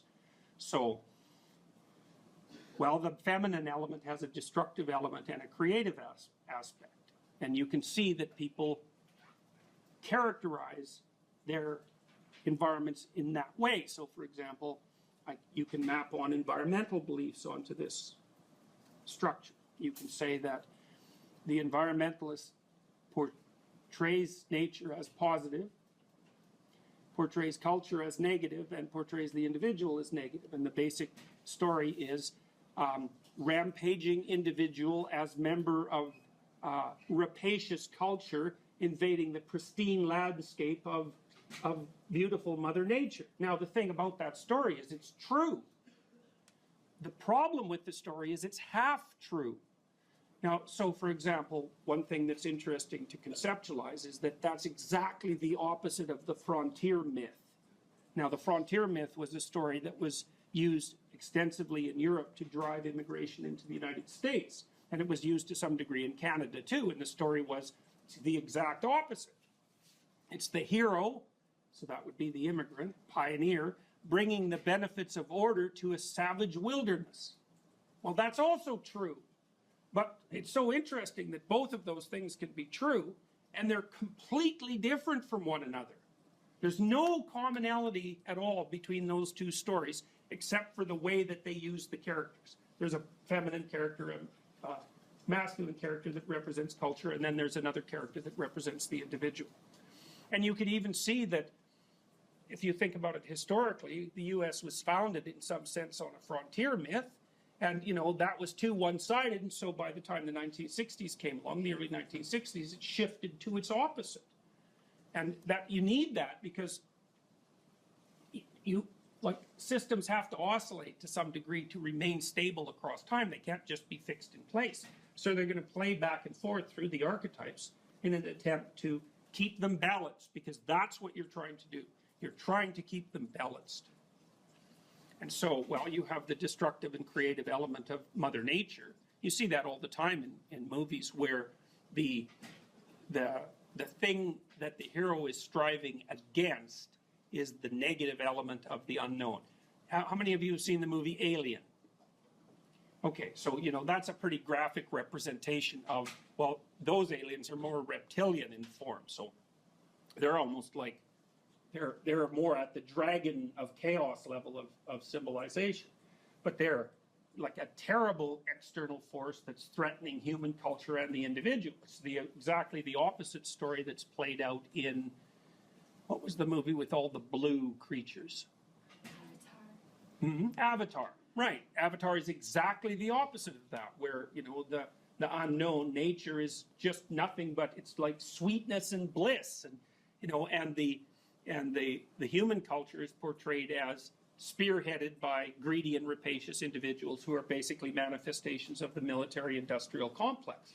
The funny thing is those both make good stories, and that's because, well, it's because they have enough archetypal truth so that there's many situations that they're relevant to. You know, sometimes Mother Nature is your best friend, and sometimes it's your worst enemy. And so you could go down to the jungles of Peru, and you could talk to the people who live there, and you could find out what they know about medicinal plants in the jungle, and you could bring home things to cure disease. Or you could just go down there and get lost in the jungle, and then you're dead. You know, in some sense, it's the same jungle. And whether it's positive or negative depends on what stance you take towards it and how you behave.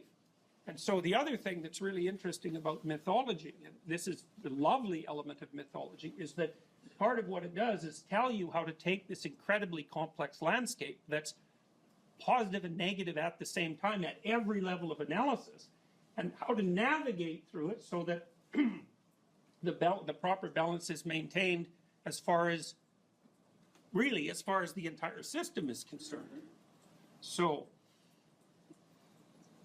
that culture has an orderly element, and that's what protects us here, and it has a tyrannical element, and that's what makes you treated like numbers at the University of Toronto. You know, you get both of those at exactly the same time.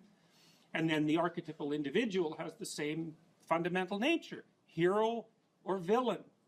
And, you know, those have archetypal roots, because the ultimate hero is the ultimate perfect person, and the ultimate villain is, you know, Satan himself in whatever form he happens to take.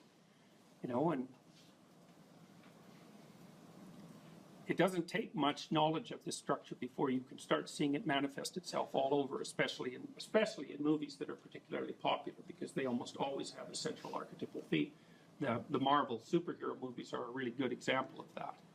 So, you know, and if it's complex literature, the archetypes are mixed to some degree. So you have a hero who's not only a hero, you have a hero who has all sorts of flaws, you know, and he's in a culture, or she's in a culture that has positive elements and negative elements, and they're in a broader landscape that's characterized by exactly the same thing. So it's nuanced, you know, and the more sophisticated you get, the more you can tolerate that kind of nuance. And I think that's also one of the things, that's partly why literature is such a good antidote to ideology, because the more sophisticated the literature becomes, the more complex and fragmented in some sense, or no, differentiated.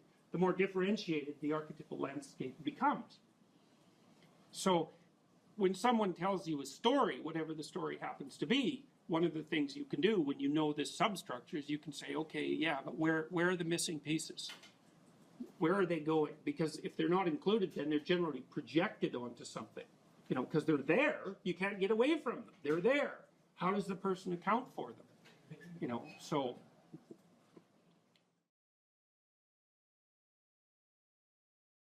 Victim, which is a painful role to have, because something bad happened to you, be a victim. Mm-hmm. But it's something that society struggles with. What about people who feel like they're a victim? They're right. They're victimizers too. Like, everybody is a strange mixture of victim and victimizer. Lots of terrible things happen to people that aren't justifiable in some sense. You know, well, illness strikes people randomly. I mean, not entirely randomly, obviously, but there's a large random element in it. Where you're thrown into existence as a consequence of your birth. That's existentialists, especially in the 1950s, talked about that all the time. They talked about it as thrownness, that you're sort of thrown into reality with your particular set of predispositions and weaknesses. And then there's going to be times in your life where things twist in a manner that's unfair to you, that you're not getting your just desserts. But that goes along with all sorts of unequally distributed privileges as well. And so that's the arbitrary nature of existence. But you can't allow those sorts of things to define you, because it's not that useful strategically. When you're playing a card game, you're dealt a hand of cards. Well, what do? You play the hand the best you can. Why? Because all the hands are equal? No. Because you don't have a better strategy than playing the hand that you're dealt the best you can. And that doesn't even mean it'll be a winning strategy. But because people don't always win, sometimes we lose, and sometimes we lose painfully, and sometimes we lose painfully and unjustly. That's not the point. The point is you don't have a better strategy, and neither does anyone else. And then it's also not so obvious how privilege and victimization are distributed. You know, if you take someone who's doing quite well in life and you scratch underneath the surface, you generally don't have to scratch very far until you find one or more profound tragedies of the past, or perhaps of the present. Now, and no matter how well protected you are in the world, you're still subject to illness, you're still subject to aging, you're still subject to the dissolution of your relationships, the death of your dreams, death itself. So vulnerability is built into the structure of existence. Now, if you start to regard yourself as a hapless victim, or even worse, an unfairly victimized victim, well, then things go very badly sideways for you. It's not a good strategy. You end up resentful, you end up angry, you end up vengeful, you end up hostile. And that's just the beginning. Things can get far more out of hand than that. So strategically, it's a bad game. It's better to take responsibility for the hand that you've been dealt. You've got no better protection in life than do. You know, if you take people and you expose them voluntarily to things that they are avoiding and are afraid of, you know, that they know they need to overcome in order to meet their goals, their self-defined goals. If you can teach people to stand up in the face of the things they're afraid of, they get stronger.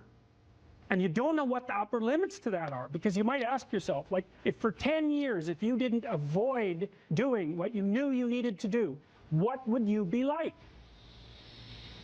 Well, you know, there are remarkable people who come into the world from time to time, and there are people who do find out over decades-long periods what they could be like if they were who they were, if they spoke their being forward. And they get stronger and stronger and stronger, and we don't know the limits to that. We do not know the limits to that. Probably running at about 51% of our capacity. Something, I mean, you can think about this yourselves. I often ask undergraduates how many hours a day you waste, or how many hours a week you waste. And the classic answer is something like 4 to 6 hours a day. You know, inefficient studying, watching things on YouTube that not only do you not want to watch, that you don't even care about, that make you feel horrible about watching after you're done. That's probably 4 hours right there. You know, you think, well, that's 25 hours a week. It's 100 hours a month. That's 2.5 full work weeks. It's half a year of work weeks per year. And so if your life isn't everything it could be, you could ask yourself, well, what would happen if you just stopped wasting the opportunities that are in front of you? You'd be, who knows how much more efficient? 10 times more efficient, 20 times more efficient. That's the Pareto distribution. You have no idea how efficient people get. It's off the charts. It's not so obvious to me that people would take the meaningful path. You know, when you say, well, nihilists suffer dreadfully because there's no meaning in their life, and they still suffer. Yeah, but the advantage is they have no responsibility. So that's the payoff, and I actually think that's the motivation. Saying, well, I can't help being nihilistic. All my belief systems have collapsed. It's like, yeah, maybe. Maybe you've just allowed them to collapse because it's a hell of a lot easier than acting them out. And the price you pay is some meaningless suffering. But you can always whine about that, and people will feel sorry for you. If you live a pathological life, you pathologize your society. And if enough people do that, then it's hell. Really, really.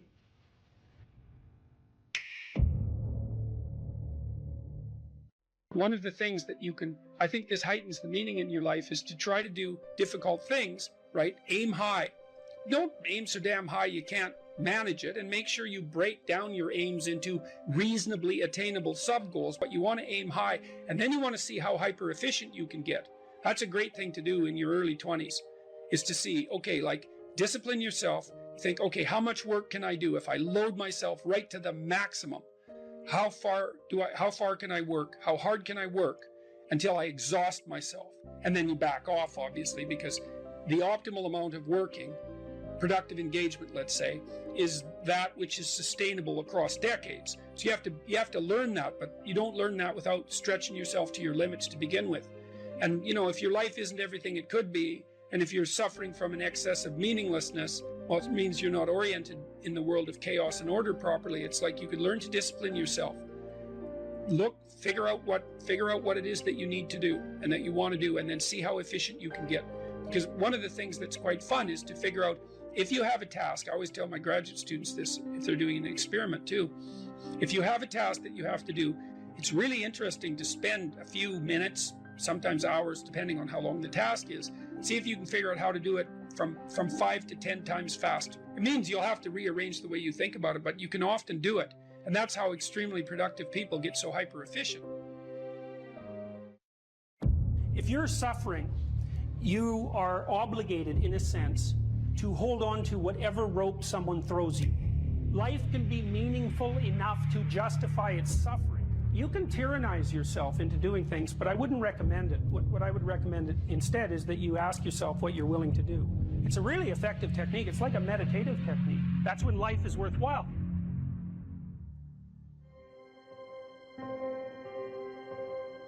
I don't know exactly what's going to help you, but don't arbitrarily throw out any possibilities because you might not have that luxury. Antidepressants help a lot of people, and there are technical reasons why that's the case. If you're offered a gift by your society and it works, try it. I don't care what your presuppositions are. The time you see people who are suffering with depression, for example, there's a multitude of reasons, but I'll take one common reason. You could think about it as associated with the story of Peter Pan. Peter Pan is someone who won't grow up, right? Now, the problem with Peter Pan is he gets to be king, but it's king of Neverland. Neverland doesn't exist. So being king of nothing isn't that helpful. Well, one of the things that you often see with people who suffer from depression, and I'm not making a blanket statement about the cause of depression because there's lots of them, is that people who don't have enough order in their life tend to get overwhelmed. So, for example, if someone comes into me to see me and they say they're depressed, I always ask them a very standard set of questions. Do you have a job?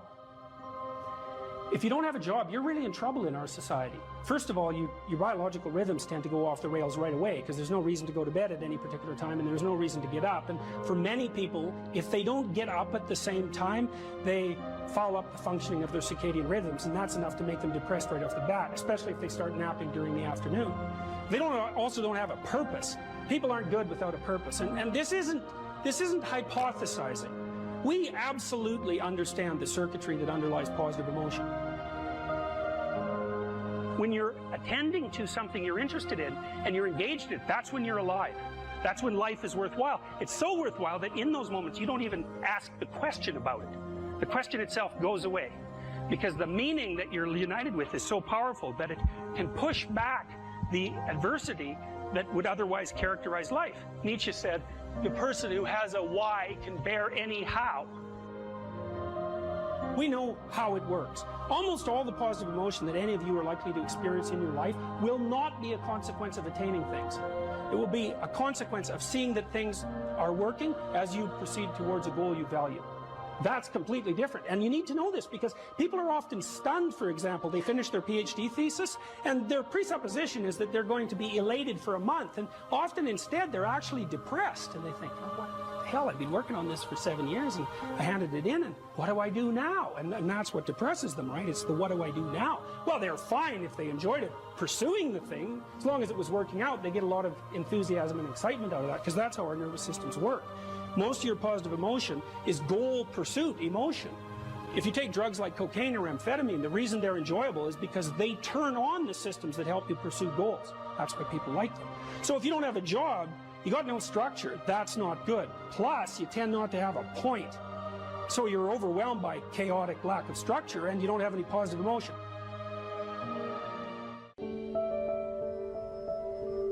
So that's an interesting thing. Well, so let's say you go over your past with a fine-tooth comb and you decide you're going to take responsibility for everything that you did that was wrong and everything that you failed to do that you could have done that was right. It's like, does that change the world? It's like, depends on how thoroughly you do it. You might say it changes the world like nothing else possibly can. And I think that that's actually right. You have to allow yourself a certain latitude for error. And that's a useful thing to know too. One of the things I tell people when they're trying to develop a vision for their life or an implementable plan is make a bad plan. Like, make the best one you can, but don't get obsessive about it. It's like, make a plan, implement it. You'll figure out when you implement it why it's stupid. Exactly. And then you can fix it a little bit.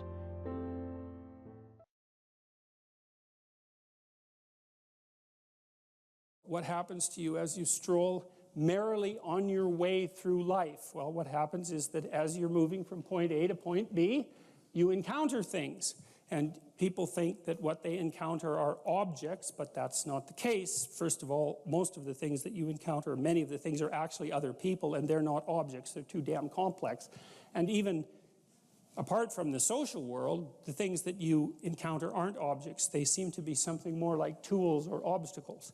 And I don't mean that we see objects and turn them into tools or obstacles. I mean that we see tools and obstacles, because what happens is that when you array yourself towards a goal, then the world transforms itself into things that get in the way of that goal, and three things. Things that get in the way of the goal, those are things you don't like. Things that facilitate your movement towards the goal, those are things that you like, and irrelevant things.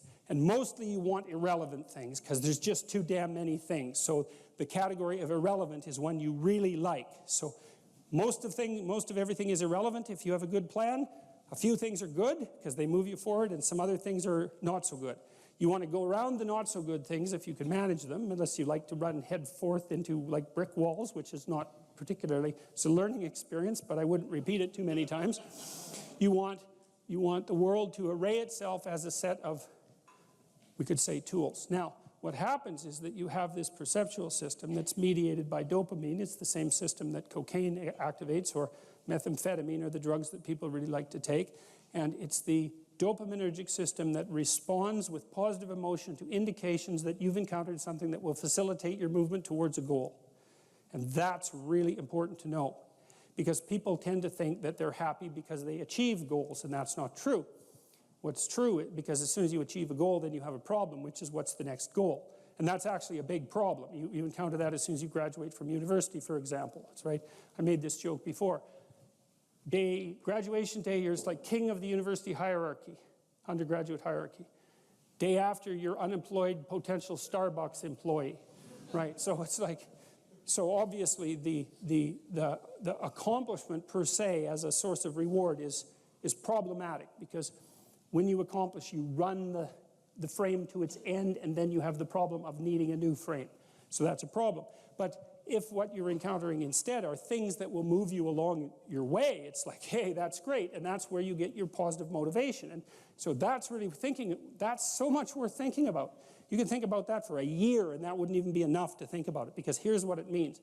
It means, in some sense, that the Buddhists are right with their claim about Maya, M-A-Y-A, which means that people live in an illusion. And what they mean by that is, well, you have goal, whatever your goal is, and that goal gives relevance to the world. And you could change the relevance of the world in a snap just by changing your goal. You can do that. And so then you think, well, it's sort of an illusion because you can just change it. Now, you don't want to push that line of argumentation too far, because even if the specific point can be changed, the fact that you're in one of these frames cannot be changed. And so you have to be in a frame, although you get to pick the frame. So there's still an absolute there, which is that you have to be in a frame, and that is not a trivial absolute. It's a very major absolute. So then you think, okay, all of your positive emotion is going to be experienced in relationship to the goal. Well, then we think, well, you could use some positive emotion. It's a good thing. Positive emotion inhibits anxiety and disappointment and frustration and pain. It does all that. technically it does that. That's why a football player with a broken thumb who wants to score a touchdown can go out there and, play the football game, even though it's a kind of an arbitrary goal, right? It's like, really, you're going to go out there and like risk your hand to fire a pigskin through some poles? It's like, well, you can say the same sort of cynical thing about most of the things that people do, but you can't say the cynical thing about the fact that they have to do things. So you have a point, you have your aim, you have your ambition, and then that's what turns the world into a potentially positive place. And here's the kicker. This is so cool. The higher the aim, the more the positive emotion. So that's you think, well, why should I bother? Why should I bother doing something lofty and difficult? It's like, because it's worth it. That's why. Because the alternative is stupid suffering. Because really, because what happens is, like, you don't need a framework in order to suffer.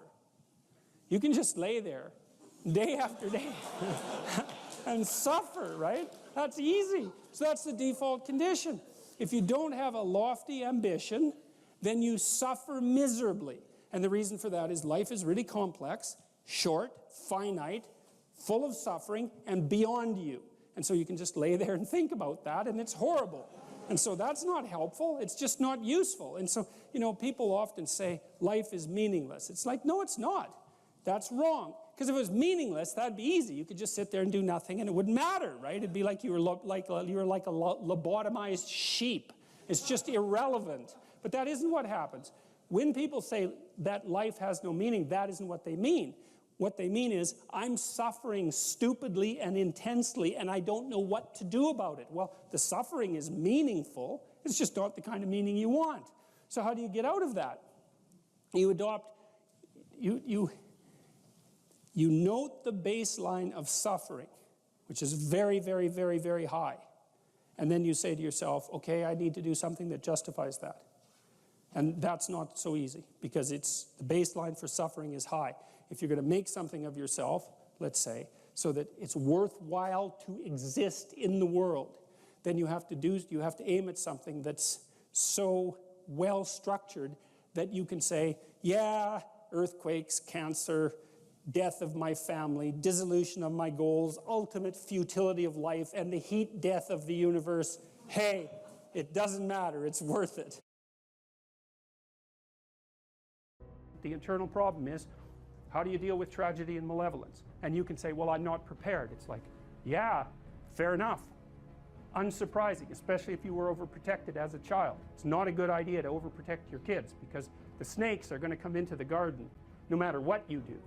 And so then you, instead of trying to keep the damn snakes away, what you do is you arm your child with something that can help them chop them into pieces and make the world out of them. So that the trick for human thriving in the face of suffering and malevolence is strength, not protection. It's a completely different idea. We also know this clinically. We know, for example, that if you treat people with exposure therapy for agoraphobia, which is, roughly speaking, the fear of chaos, I would say, the fear of everything, you don't make them less afraid. You make them braver. It's not the same thing. Because with an agoraphobic, see, what happens to them is the fall. They never conceptualize death and suffering. They're naive, right? It never enters the theater of their imagination, and it's because they're protected from it. But then something happens. This often happens to women in their 40s, because they're the people most likely to develop agoraphobia. Something happens. They've been protected from chaos by authority their entire life. So maybe they had an overprotective father, and then they went to an overprotective boyfriend, and then they went to an overprotective husband. And maybe they were willing to be subjugated to all three of those because of the protection, right? So that's the bargain. They stay weak and dependent, and maybe they have to, because that's the only way they can appeal to the person who's hyperprotective. But the price they pay for that is that they're not sufficiently competent. And then something happens in their life, often in their 40s. They develop heart palpitations, maybe as a consequence of menopause. Their heart starts to beat erratically, and they think, oh no, death. It's like, well, who are you going to talk to about that? Right? There's no protection from authority for that. Or maybe their friend gets divorced, or maybe their sister dies, or something like that. It brings up the specter of mortality. and maybe the specter of malevolence and mortality, and it brings it up in a way that authority, recourse to authority, cannot solve. And so then they have panic attacks. What happens? They go out, they get afraid, they feel their heart beating, then they get afraid of their heart beating because they think, oh no, I'm going to die, and they think, oh no, I'm going to die, and I'm going to make a fool of myself while I'm doing it and attract a lot of attention. So the two big fears come up, mortality and social judgment. And then they have a panic attack. It's like fight or flight's gone out of control. Very, very unpleasant. Then they start to avoid the places they've had a panic attack. Then they end up not being able to go anywhere. So then Tiamat has come back, right? A huge monster, a little victim. And so what do you do with them? Well, there's no saying, no, there's no Tiamat. That's done, right? Their naivety is over. They've had a direct contact with the threat of mortality and social judgment. They've met the terrible mother and they've met the terrible father. And there's no going back. There's no saying, oh, the world is safe. It's not safe. Not at all.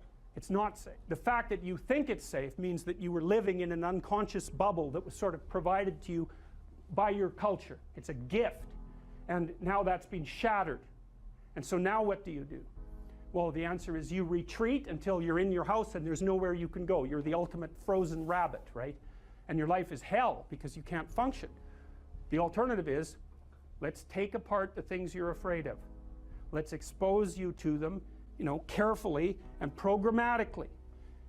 And then you'll learn that you're actually tougher than you think. You never knew that. And maybe you didn't want to take on the responsibility because, people play a role in their own demise, so to speak. When you had opportunity to go out and explore or withdraw because you were afraid, you chose to withdraw because you were afraid. So it's not only that you were overprotected often, it's that you were willing to take advantage of the fact that you were overprotected and run back there whenever you had the opportunity. So maybe you're a kid in the playground, right, and you're having some trouble with other kids, and in the back of your mind, I should deal with this myself, but you go and tell your mom and get her to intervene. And you know that that's not right. You know that you're breaking the social contract, but it's easier, and so that's what you do. You run off to an authority figure and hide behind the Great Father, roughly speaking. Well, the problem with that is you don't learn how to do it yourself. So then you have to relearn it painfully when you're 40. So then you take people out, you say, well, what are you afraid of? Rank it from 1 to 10. So 10 is, we'll make a list of 10 things you're afraid of. The thing you're least afraid of we'll call number 10. So we'll start with that. Okay, well, I'm afraid of elevators. Okay, well, let's look at a picture of an elevator. Let's have you imagine being in an elevator. Let's go out to an elevator and let you watch the terrible jaws of death open, because that's how you're responding to it symbolically, right? And you're going to do that at the closest proximity you can manage. You find out, you go do that, it works. You're nervous as hell, especially from an anticipatory perspective. Shaking. You go out, you stop, you watch it happen, and you actually calm down. You do that 10 times and it no longer bothers you. Well, what you've learned that you didn't die, but more importantly than that, you've learned that you could withstand the threat of death. That's what you've learned. And then you move a little closer, and then you move a little closer, and then you move a little closer, and finally you're back in what's no longer the elevator from a symbolic perspective. It's a tomb, right? It's a place of enclosure and isolation. And you learn, turns out I can withstand that. And then you're much more together, much more confident. And that's often one of the things that often happens in situations like that. I've seen this multiple times, is that if you run someone through an exposure training process like that and toughen them up, they'll often start standing up to people around them in a way they never did before, because they wouldn't stand up for themselves before because they weren't willing to undermine the protection. See, if you're protecting me, I can't bother you because I can't afford to forsake your protection. So if I'm going to play that game, I'm going to hide behind you, then I can't challenge you. So that's no good, because that's sometimes why people, you see this with guys very frequently, they're still deathly afraid of their father's judgment when they're in their 30s or 40s. It's like, well, why? No, because they still want to believe that there's someone out there that knows. And so they're willing to accept the subjugation because it doesn't force them to challenge the idea that there's someone out there that knows. Because that's the advantage of having your father as a judge, right? Because he knows. Well, what if he doesn't? What if no one knows any better than you? Well, that's a rough thing. You don't, until you realize that, you're not an adult. right? That's really technically the point of realization of adulthood, is that no one actually knows what you should do more than you do. I mean, it's a horrible realization, because what the hell do you know? It's a terrible realization, and people will often pick slavery, permanent slavery, to the spirit of the Great Father, let's say, over that realization, and it's completely understandable. But the problem with it is that there's more to you than you think, and so if you continue to hide behind that figure, then you never have a chance to understand that there's more to you than you think, far more to you than you think. Maybe there's enough to you so that you can actually withstand the threat of mortality without collapsing. Maybe even withstand the threat of malevolence without collapsing. Who knows? It's certainly possible. And it's not an abstract question. It's exactly the sort of question that you address in the psychotherapeutic process. It's always the question that you address. And the answer is often in the affirmative, because people can get unbelievably tough. And you know that because people work in emergency wards in hospitals, right? Or they work in palliative care wards, or they work as mortuary assistants. I mean, these people have bloody rough jobs, you know, or they're on the front line of police investigation into, you know, heinous child abuse crimes, and so they're confronting malevolence on a regular basis. And, you know, those are very stressful jobs, but people do them. And some people do them without even being damaged by them, although that's a harder thing, because you can see horrible things, you know, things you'll never forget.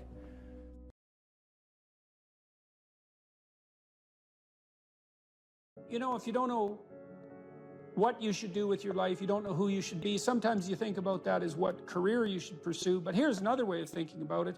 It's kind of a SEAL's ethos that Congressman Crenshaw detailed out. Here's some things you could be. Those are my words. These are his. You'll be someone who's never late. You will be someone who takes care of his men, gets to know them, and puts their needs before yours. You will be someone who does not quit in the face of adversity. You will be someone who takes charge and leads when no one else will. You will be detail-oriented, which you discuss a lot in later sections of the book, always vigilant, attentive. You will be aggressive in your actions, but never lose your cool. You will have a sense of humor, because sometimes that is all that can get you through the darkest hours. You will work hard and perform, even when no one is watching. You'll be creative and think outside the box, even if it gets you in trouble. You're a rebel, but not a mutineer. You are a jack of all trades and master of none. And then you follow that a little later with this paragraph, these paragraphs. Be aggressive enough to kill the enemy, but immediately calm enough not to scare the little old lady.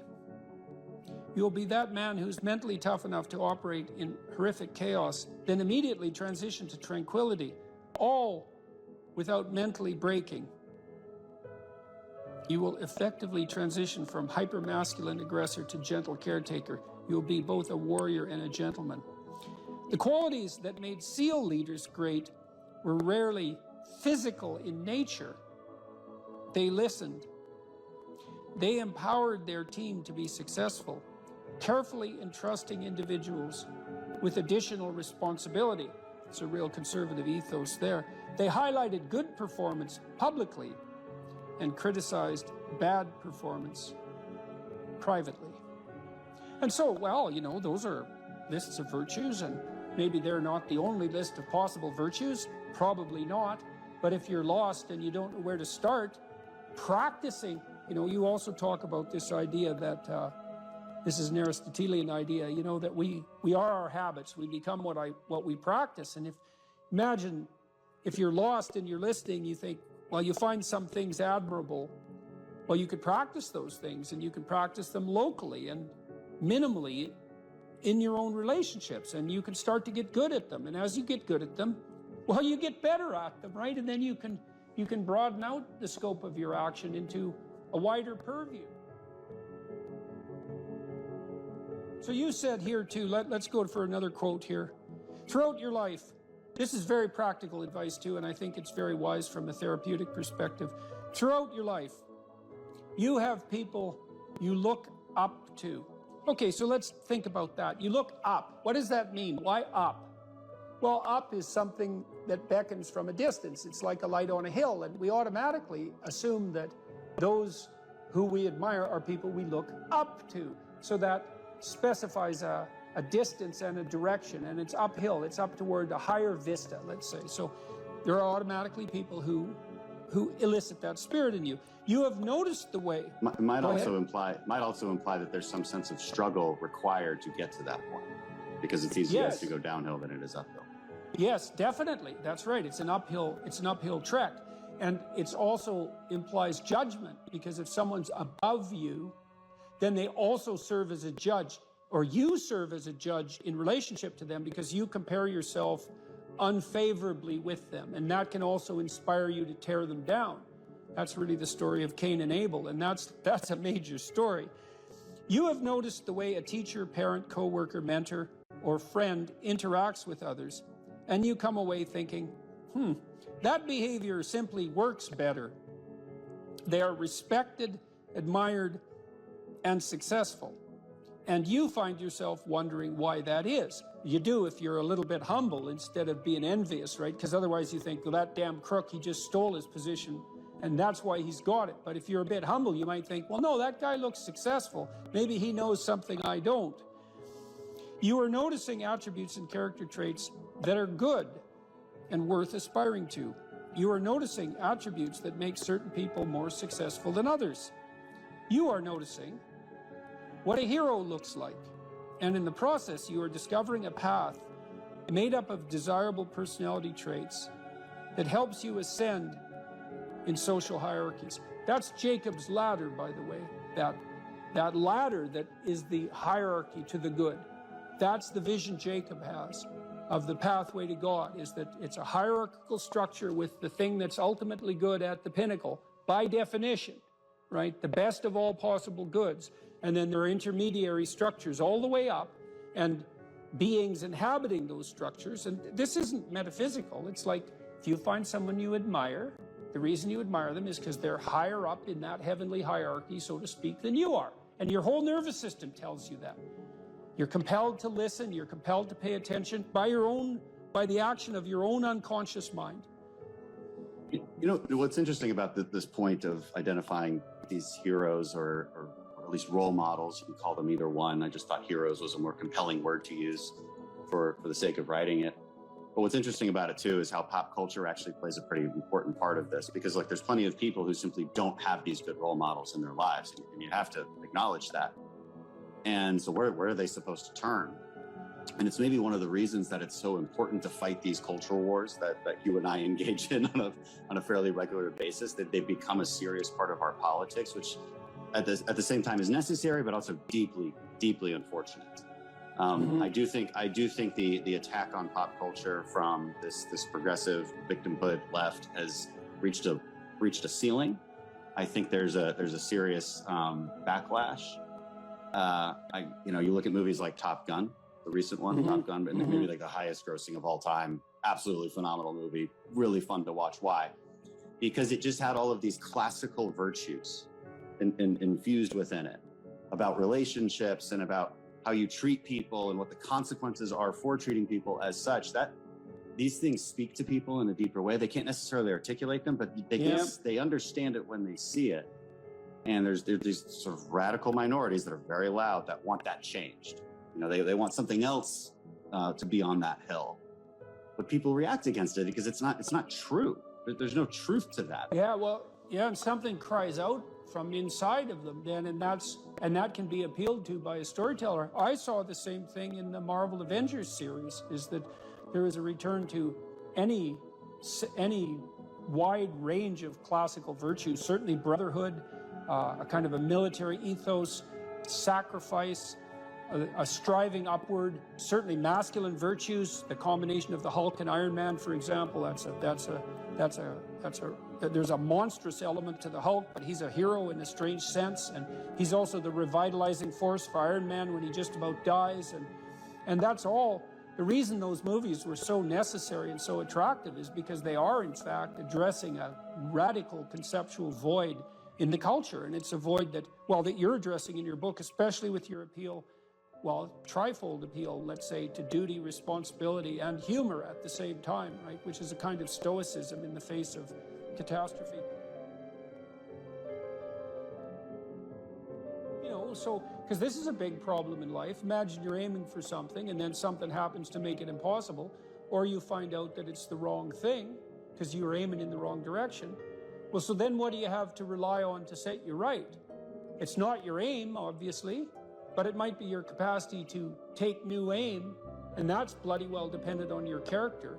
That's for sure. And so I don't think there is a more fundamental aim than what you should be, and there's no better way of characterizing what you should be than that you should fortify your character.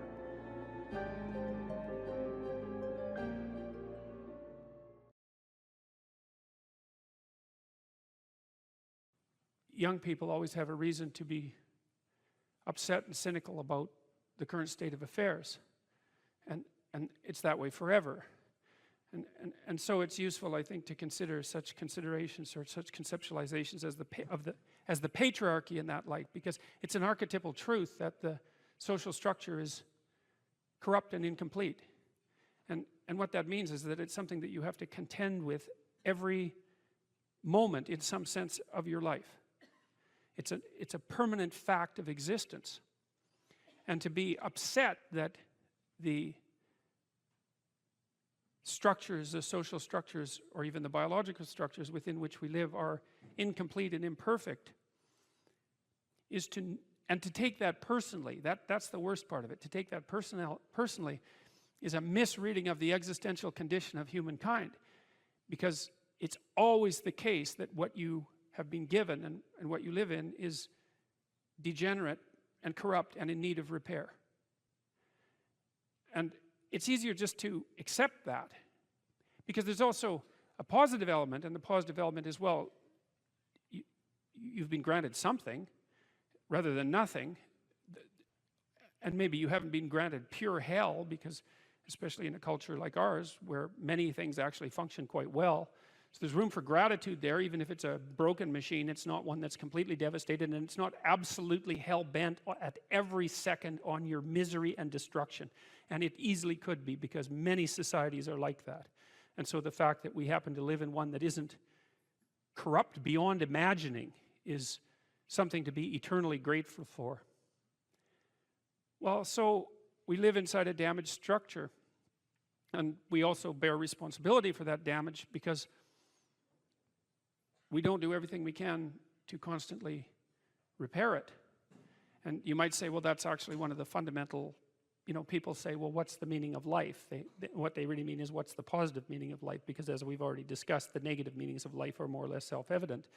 Well, the positive meaning of life is to be found in noting the state of lack of repair of the walled city that you inhabit, and then sallying forth to do something about that, to repair the breaches and to fix up the walls and to make the structure that you inhabit as secure and as productive as it possibly can be.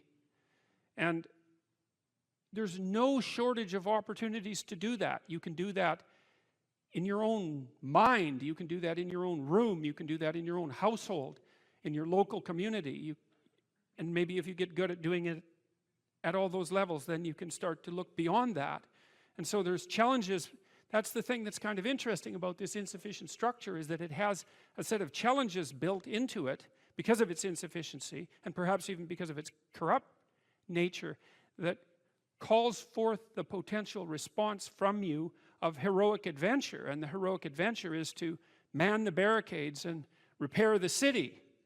And you can always do that. It doesn't matter what your personal circumstances are. There's always something that isn't right near you, isn't correct, isn't laid out properly, that you could just fix if you wanted to.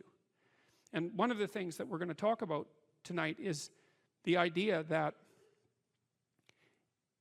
if you adopt an attitude that's like that the role that you should play is to make things better wherever you are, however you can, that what would actually happen would be that things would get better wherever you are in all sorts of ways, and that we've really, as a species, you might say, or maybe even as singular individuals, we've explored that rarely. It isn't something that's put forth as a proposition that often, and it's quite surprising to me. And you know, I had an interesting experience the other day. I went to the keg. I go there because I have food allergies, and they're very careful with people who have food allergies. And the waiter took me to the table, and he said that he had been watching my lectures, and that's a very common experience. And he was happy about that, and he said that he'd had 2 promotions at the keg in the last 4 months because he'd been watching my lectures. And like, I really found that an affecting experience, because you know, you might say, well, he's working as a waiter at the keg and there's nothing particularly heroic about that, and I disagree with that, actually, because I don't care where you're located, you can do a hell of a job, and I mean that literally. At whatever job you have, you can take whatever job you have and you can make it a real nice little piece of absolute misery. Or you can act like a civilized human being and notice that no matter where you are, there's a richness and a complexity that's completely inexhaustible right at hand. And then you can take that seriously, and you can say, well, I happen to be a waiter at the keg, and perhaps that's not what I expected, and he's a young guy, and perhaps that isn't where I want to end up, but it's not nothing. It's a rich environment, and I can make it a lot better if I want to. I can get along properly with my coworkers and not gossip behind their back, and I can treat my customers properly, and if an opportunity comes my way, I can take it, and I can see what happens. And so he said that's what he had started doing, and that things were working out much better for him. He was in a much better job than he was 3 months ago. In 3 months, that's nothing, right? I mean, that's a nice trajectory. It's an uphill trajectory, and that's what you want, really. An uphill trajectory is actually even better than being somewhere good, as far as I'm concerned, because one of the things that really makes your life meaningful is the clear realization that you're headed somewhere better than you are now. And then it's even better if you also understand that there's a direct causal relationship between the things that you're doing and the steepness of that incline. And so I get a lot of letters from people like that, and they're most frequently young men, although not always. And they say, well, you know, I've been listening to these lectures and I decided that I'm going to try to take responsibility for my life, and so I've started to stop doing all the stupid things that I know that are stupid, that I know I shouldn't be doing, and I've started doing some of the things that aren't stupid that I know I should be doing, which seems pretty obvious, really, if you think about it. But obvious though it may be, that isn't necessarily what people do. And then they write and say, you can't believe what difference that makes, and they're thrilled about it. And so I'm thrilled about it when I get letters like that, because I really don't experience anything as better than a letter like that or a message like that, because it's so good to see things that aren't so good replaced by something better. And I really do think it's an open question. I truly believe it's an open question to what degree we could make things better if that's what we actually aimed at doing. You know, in some of the stories that we've covered already, the story of Cain and Abel in particular is really an analysis of that problem, which is so remarkable. It occurs so early in this document. It's such a foundational story, and it basically says, well, there's 2 modes of being in the world, right? There's one where you adopt the responsibility for living properly, for being properly, and you make the sacrifices necessary for doing that, and then everything will flourish properly. And the other one is a pathway of resentment and bitterness and rejection and murder and genocide, and that just seems exactly right to me. And so if the positive path beckons, if you can actually see what it is, if you can lower yourself enough to see what it is. Carl Jung said once that modern people didn't see God because they didn't look low enough. It's a phrase I really, really like, because people denigrate the opportunities that are right in front of them. And there's no reason to do that, because what's right in front of you is the majesty of being. That's what's right in front of you. It's inexhaustibly complex and full of potential, and there's no reason to assume that wherever you happen to be isn't as good a starting place as anywhere else. Now, you know, I know some people have terrible, terrible lives. They're in situations that are absolutely unbearable, but I also do know that even situations like that can be made a hell of a lot worse by the worst kind of attitude, that's for sure.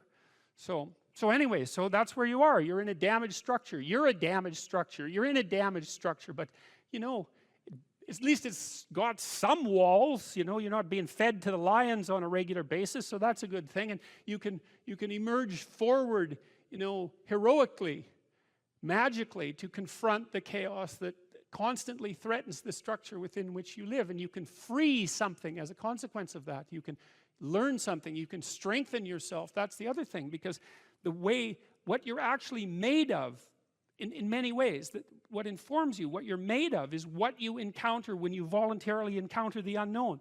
And so the more you voluntarily encounter the unknown, the more you get made of. And the more you get made of, the more there is to you. And then the more you're good at encountering the unknown and restructuring order and calling forth proper order out of the potential of being. And God, you got to think, why wouldn't you do that, since you can do that? And it's an endless mystery. You know, I think part of it is that people, well, it's also encapsulated to some degree in the story of Adam and Eve, because what happens to Adam is when he becomes self-conscious, right?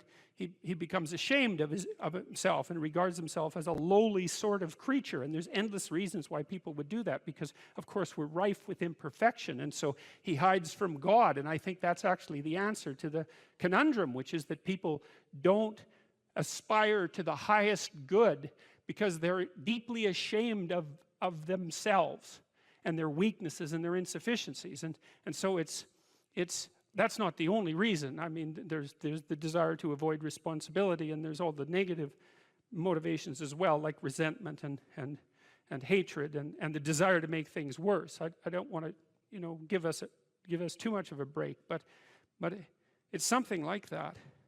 But it's okay to not be in a very good place if what you're trying to do with that not very good place is make it better. And one of the things I really have learned as a clinical psychologist is that you just cannot believe how powerful incremental progress is. You can do the calculations like, it's like compound interest, you know. If you make your life 0.1% better a week, man, in 2 or 3 years, you're in such a better place than you were that it isn't even like the same domain. And if you keep that up for 10 years or 20 years, you know, especially if you're young and you start early, you start to straighten yourself out and fix the things that you can fix.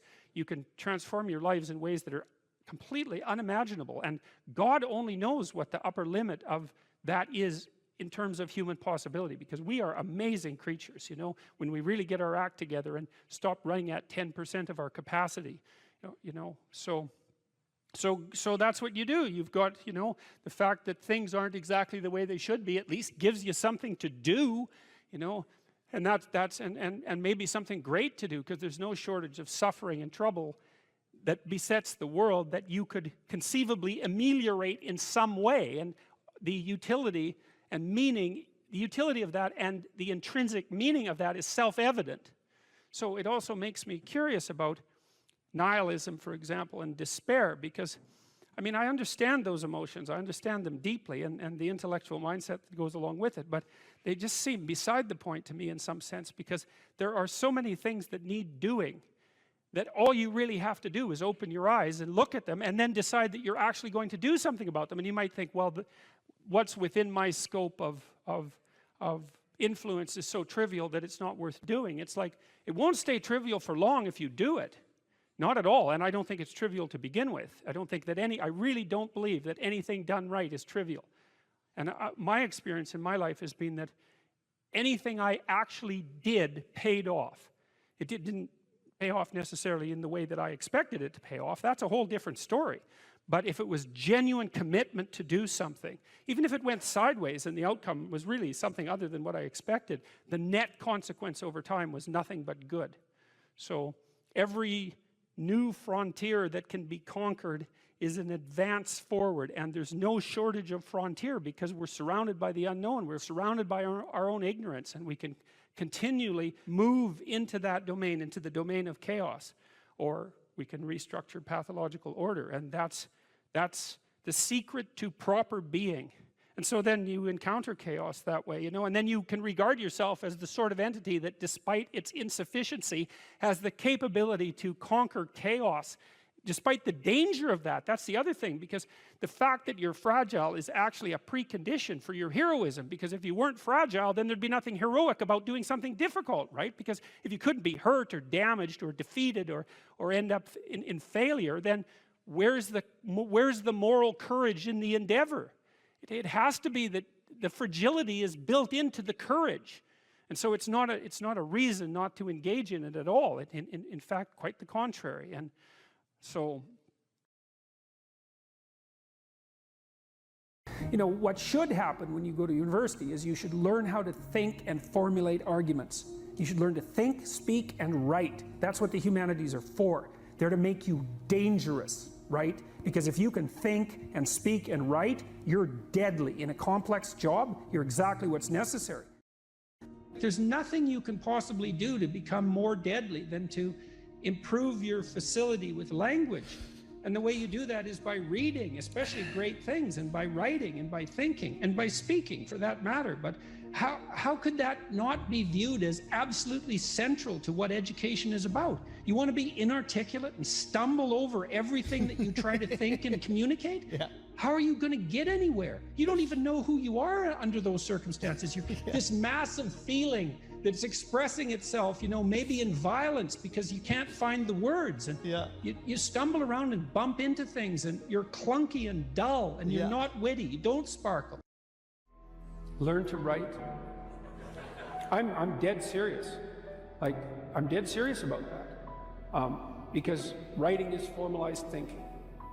And so the way you write is, first of all, you need a problem. Because why write if you don't have a problem? So this is good advice if you're just writing an essay, by the way, for your classes. It's like, pick a bloody problem that you want to write about, because otherwise it's false right from the start. It's up to you to engage with the material until you find something that grips you, that you desire to investigate. Okay, so you need a problem. Well, the next thing you need to do is, well, you need to have something to say about the problem. Well, so, reading. Reading is really good for that. Read as much as you can. Get your hands on that addresses the problem. Okay, so now you know a bunch of things, or at least provisionally know them. You at least have access to them. Well, now you start sorting through it. It's like, okay, well, maybe I need to summarize what I've learned, and then I need to iron out the contradictions between what I've learned, and I need to elegantly formulate that, and I need to get my word choice right, and my phrase choice right, and my sentence choice right, and I need to organize the sentences into proper paragraphs, and the paragraphs into proper sequence so that I have a coherent argument. And at the same time, what you're doing is you're integrating your own personality at the highest and most abstract level of organization, and you're sharpening your tools, and you're putting yourself straight because you're learning to think. You learn to do that by writing. Many, many years, you hone your words. They're the most powerful thing about you, bar none. If you are an effective writer and speaker and communicator, you have all the authority and competence that there is. And so you're at university. Maybe you're taking a humanities degree. Well, what's the humanities degree for? It's to teach you how to think. You learn to think by writing. Now, there's more to read, to speak, and all of that, but the best thing you can do is read and write every day, a couple of hours every day. Write about things you find important, and see if you can discover what you believe to be true. And that'll build you a foundation, and it's unbelievably practical. Like, if you look at people who are phenomenally successful across life, there's various reasons, but one of them is that they're unbelievably good at articulating what they're aiming at, and strategizing and negotiating and enticing people with a vision forward. It's like, get your words together, man. That makes you unstoppable. And that's the core of the humanities, that idea. Get your words together. Make yourself an articulate creature, and then you're deadly in the best possible way. So, and take that seriously. The best thing you can do is teach people to write, because there's no difference between that and thinking. And one of the things that just blows me away about universities is that No one ever tells students why they should write something. It's like, well, you have to do this assignment. Well, why are you writing? Well, you need the grade. It's like, no, you need to learn to think. Because thinking makes you act effectively in the world. Thinking makes you win the battles you undertake. And those could be battles for good things. If you can think and speak and write, you are absolutely deadly. Nothing can get in your way. So that's why you learn to write. It's like, well, I can't believe that people aren't just told that. It's like, it's the most powerful weapon you can possibly provide someone with. And I mean, I know lots of people who've been staggeringly successful and watched them throughout my life. I mean, those people, you don't want to have an argument with them. They'll just slash you into pieces.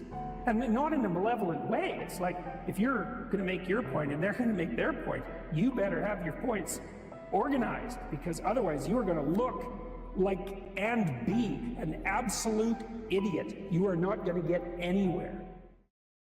So let's say you take the example of a SEAL who's got it all, but this literacy. What happens to him compared to someone who has all those skills? If he can't write well and he's in charge of 6 guys and one of those guys works hard or does something that deserves to be recognized, this is the responsibility of that leader to write that person an award. Okay, so he can't reward his good workers, his good soldiers. He can give him a pat on the back, but a pat on the back isn't going to get him promoted. An award is actually worth some points towards your promotion. And the people that are on that board that are giving that reward, they're never going to meet that leader, and they're definitely not going to meet that guy. There's no bias. It's based on this piece of paper that you hand in. You hand in this piece of paper, they read the piece of paper, and they say award approved or award not approved. Mm-hmm. Or you want to do a mission, and you send that up the chain of command, and it's the same thing. It gets to a certain point where they're just looking at it and reading and trying to decipher this pile of junk that you put together. And by the way, if I'm in charge and Jordan sends me a concept of operations that doesn't make any sense, why would I possibly let you go out and execute an operation that I can't even understand what it is you're trying to do? Because what I observed in my own career, and it's so interesting, the parallelism is so interesting but not surprising, is that nothing can stop you if you can write.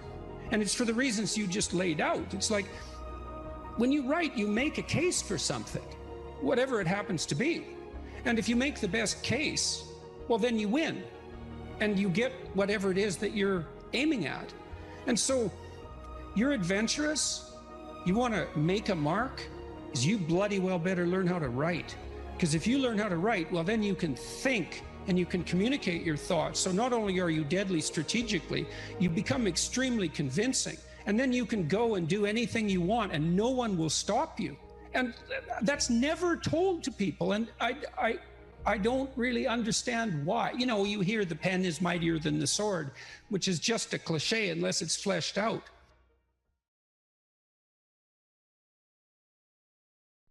There's always people out there who are doing far better than you on pretty much anything you want to imagine.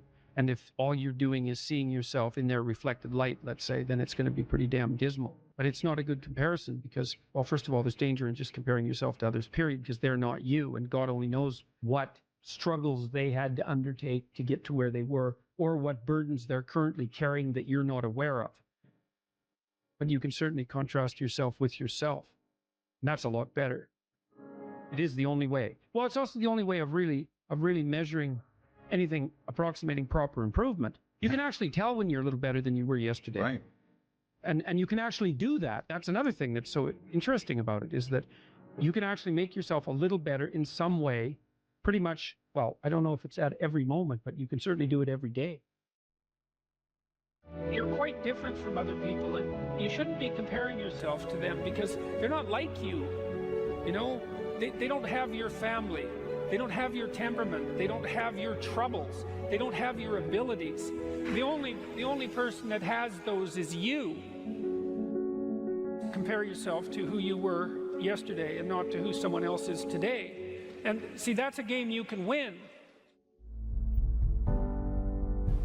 Be careful who you share good news with, because you want to share good news with people who are going to be genuinely happy for you. And That's one way that you can identify those people who are really on your side. Be careful who you share bad news with, because that's equally tricky. You know, you want someone who will listen to you when you're having trouble and allow you your grief, especially if it's a consequence of something tragic, and who won't try to one-up you, you know, because often when you're talking to people, they'll be thinking about what they have to say that's worse, and that's not helpful if you need a listening ear. Make one room in your house as beautiful as possible. I talked a lot already about the necessity of cleaning your room, which is, you know, in some sense a foolish piece of advice because it seems so obvious, but it's not obvious at all. And you'll find if you try it, especially if you're in a household that's not very functional, that you'll encounter obstacles that you couldn't imagine existed while you're trying to put your life in order. And you can take your surroundings beyond order and move towards beauty, and that's unbelievably useful. One of the things that I've been you know, there's lots of different ways to interpret the world, and you can maybe even make a case that there's an endless number of ways to interpret the world. And the problem with that is that it kind of disorients you in terms of what you should be doing. But just because there's a very large number of ways to interpret the world doesn't mean there's a very large number of productive, meaningful, and sustainable ways to interpret the world. And one of the things you do have to do is figure out how you can conduct yourself today so that you don't upset the apple cart in a week or a month or a year. And so, you know, what you do in some sense psychologically is you admit to yourself that your current frame of reference is faulty. And then you start opening the door to a different kind of thinking, which is more creative thinking. It's more lateral thinking. Saying, well, I'm wrong, but that's not necessarily a problem because I could be right if I thought some other way. Well, you know, that's great. Often it works. Yeah. And there's almost no end to the utility of trying to figure out which ways that you're wrong. Yeah. Because there's lots of them. And every time you discover one, then you don't have to be quite so wrong anymore. That's a really good deal. Yeah. It's from the uphill climb that we derive our value, and I mean this technically. So almost all the positive emotion we feel, especially the emotion that fills us with enthusiasm, and that's experienced in relationship to a goal. And so in some sense, you want a goal that you can never attain. So you can always move closer to the goal that recedes as you move towards it. You think, well, that's frustrating. It's like Sisyphus pushing the rock uphill.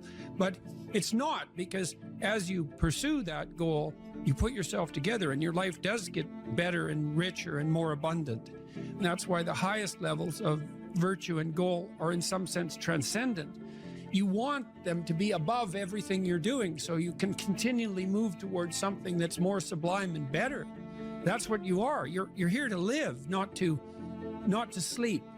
And the problem with the vision of Mai Tais on the beach is that, well, first of all, that's a vision of drug-induced unconsciousness. Second, it's only going to work for about a week. Third, you're going to be a laughingstock in a month and depressed and aimless and goalless. You want a horizon of ever-expanding possibility. And so it does happen to people because they've staked their soul on the attainment of an instrumental goal. And it can be a pretty high order goal, but then you think, now I'm there, now what? Well, the answer can't be, well, I'm going to live in the lap of luxury and never have to leave what do you want to be, a giant infant with a gold bottle? You never have to do anything but lay in your back and suck. It's like, you see the problem with that as a conceptualization.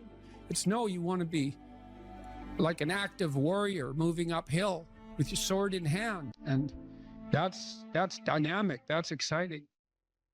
Lay a disciplinary structure on yourself, get the chaos in check, and then you can move towards a state that's freer. It's discipline first. Like, look, if you're going to become a concert pianist, there's going to be several thousand hours of extraordinarily disciplined practice. That's the imposition of order on your potential, let's say. But what comes out of that is a much grander freedom. And so virtually every freedom that you have in life that's true freedom is purchased at the price of discipline. That it's not some casual self-help doctrine. It's that if you don't organize yourself properly, you'll pay for it, and in a big way, and so will the people around you. And I would say start where you can start. You know, if something announces itself to you as in need of repair, that you could repair, then hey, fix it. You fix 100 things like that, your life will be a lot different. Now, I often tell people too, fix the things you repeat every day, because people tend to think of those as trivial. You get up, you brush your teeth, you have your breakfast, you know, you have your routines that you go through every day. Well, those probably constitute 50% of your life. And people think, well, they're mundane, I don't need to pay attention to them. It's like, no, that's exactly wrong. The things you do every day, those are the most important things you do, hands down. People are afraid of the truth because often if you reveal it, it causes conflict in the moment. Telling the truth is definitely an adventure. Seeking for sure, but also telling. Another way of going about it is to just say what you think and see what happens. That's an adventure, because you don't know what the outcome is going to be. So look, there's this old idea that it's necessary to have faith in the truth. And so here's a way of thinking about that. Someone asks you a question and you might think, well, here's the outcome I want, and so here's how I'm going to answer that question. So that's one way of approaching it. But another way of approaching it is, you ask me a question, I'm going to think about the answer, and I'm just going to tell you what I think. And it doesn't matter what the outcome is, because I'm willing to see what the outcome will be, predicated on the idea that there isn't a better outcome than the one that truth produces. Even if it's harsh and terrible in the short term, and sometimes it is, it's like there isn't a better way of doing it. Now, you might say, well, how do you know that? And the answer is, well, I don't know that. That's why it's an article of faith, because I believe, and I believe this deeply, the being that you produce as a consequence of telling the truth is good, by definition, even though it's harsh and often uncomfortable, because you get in trouble. One of the things that I've really learned recently, or learned to articulate better, is that there's a very tight relationship between aspiration and responsibility. The first question might be, do you need to aspire to something? And the answer is, well, yes, because you have to do something. If you just sit there, you'll die. You can't just sit there. You have to go act out in the world. Okay, so act towards what? Well, that's whatever your aspiration is. You have to have an aim. Okay, well, what should the aim be? Well, it should be something worth doing, let's say. Why do something that you don't feel is worth doing? What do you think's worth doing? Well, if you watch other people and you judge when they're doing something worthwhile, you usually judge them positively if you see that they're taking responsibility, at least for themselves. But do you want to be completely useless so other people have to take care of you? That's pretty pathetic. And maybe you could get your act together so you're taking care of yourself and your family. And maybe you could even do better than that and take care of yourself and your family and your community. Well, good for you. That's responsibility, and that's an aim.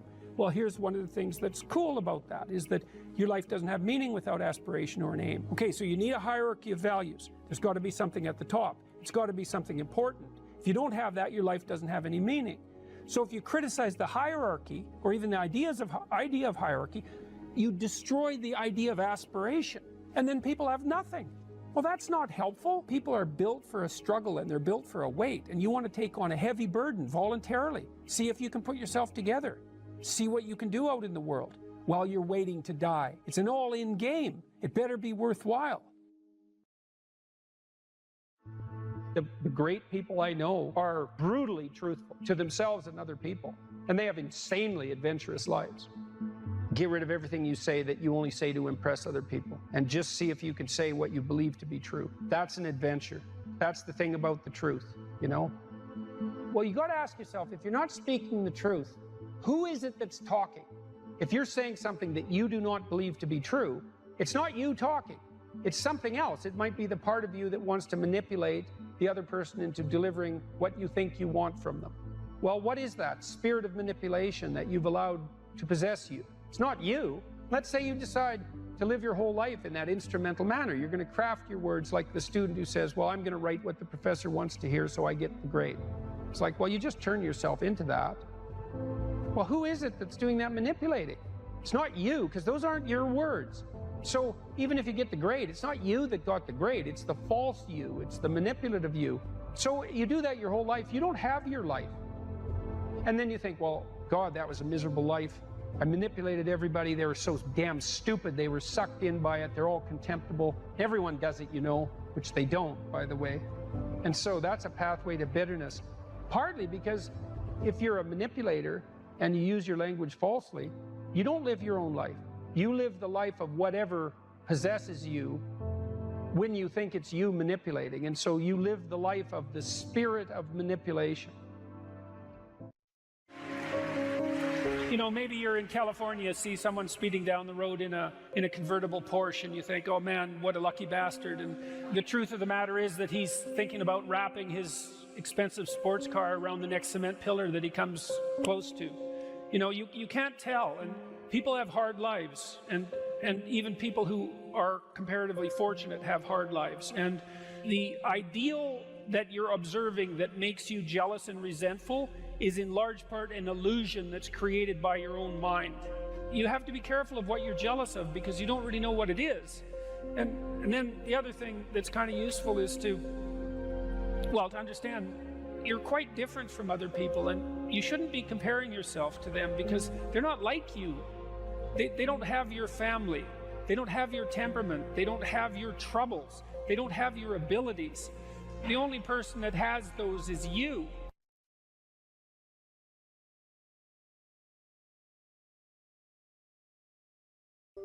So that's an interesting thing. Well, so let's say you go over your past with a fine-tooth comb and you decide you're going to take responsibility for everything that you did that was wrong and everything that you failed to do that you could have done that was right. It's like, does that change the world? It's like, depends on how thoroughly you do it. You might say it changes the world like nothing else possibly can. And I think that that's actually right. You have to allow yourself a certain latitude for error. And that's a useful thing to know too. One of the things I tell people when they're trying to develop a vision for their life or an implementable plan is make a bad plan. Like, make the best one you can, but don't get obsessive about it. It's like, make a plan, implement it. You'll figure out when you implement it why it's stupid. Exactly. And then you can fix it a little bit.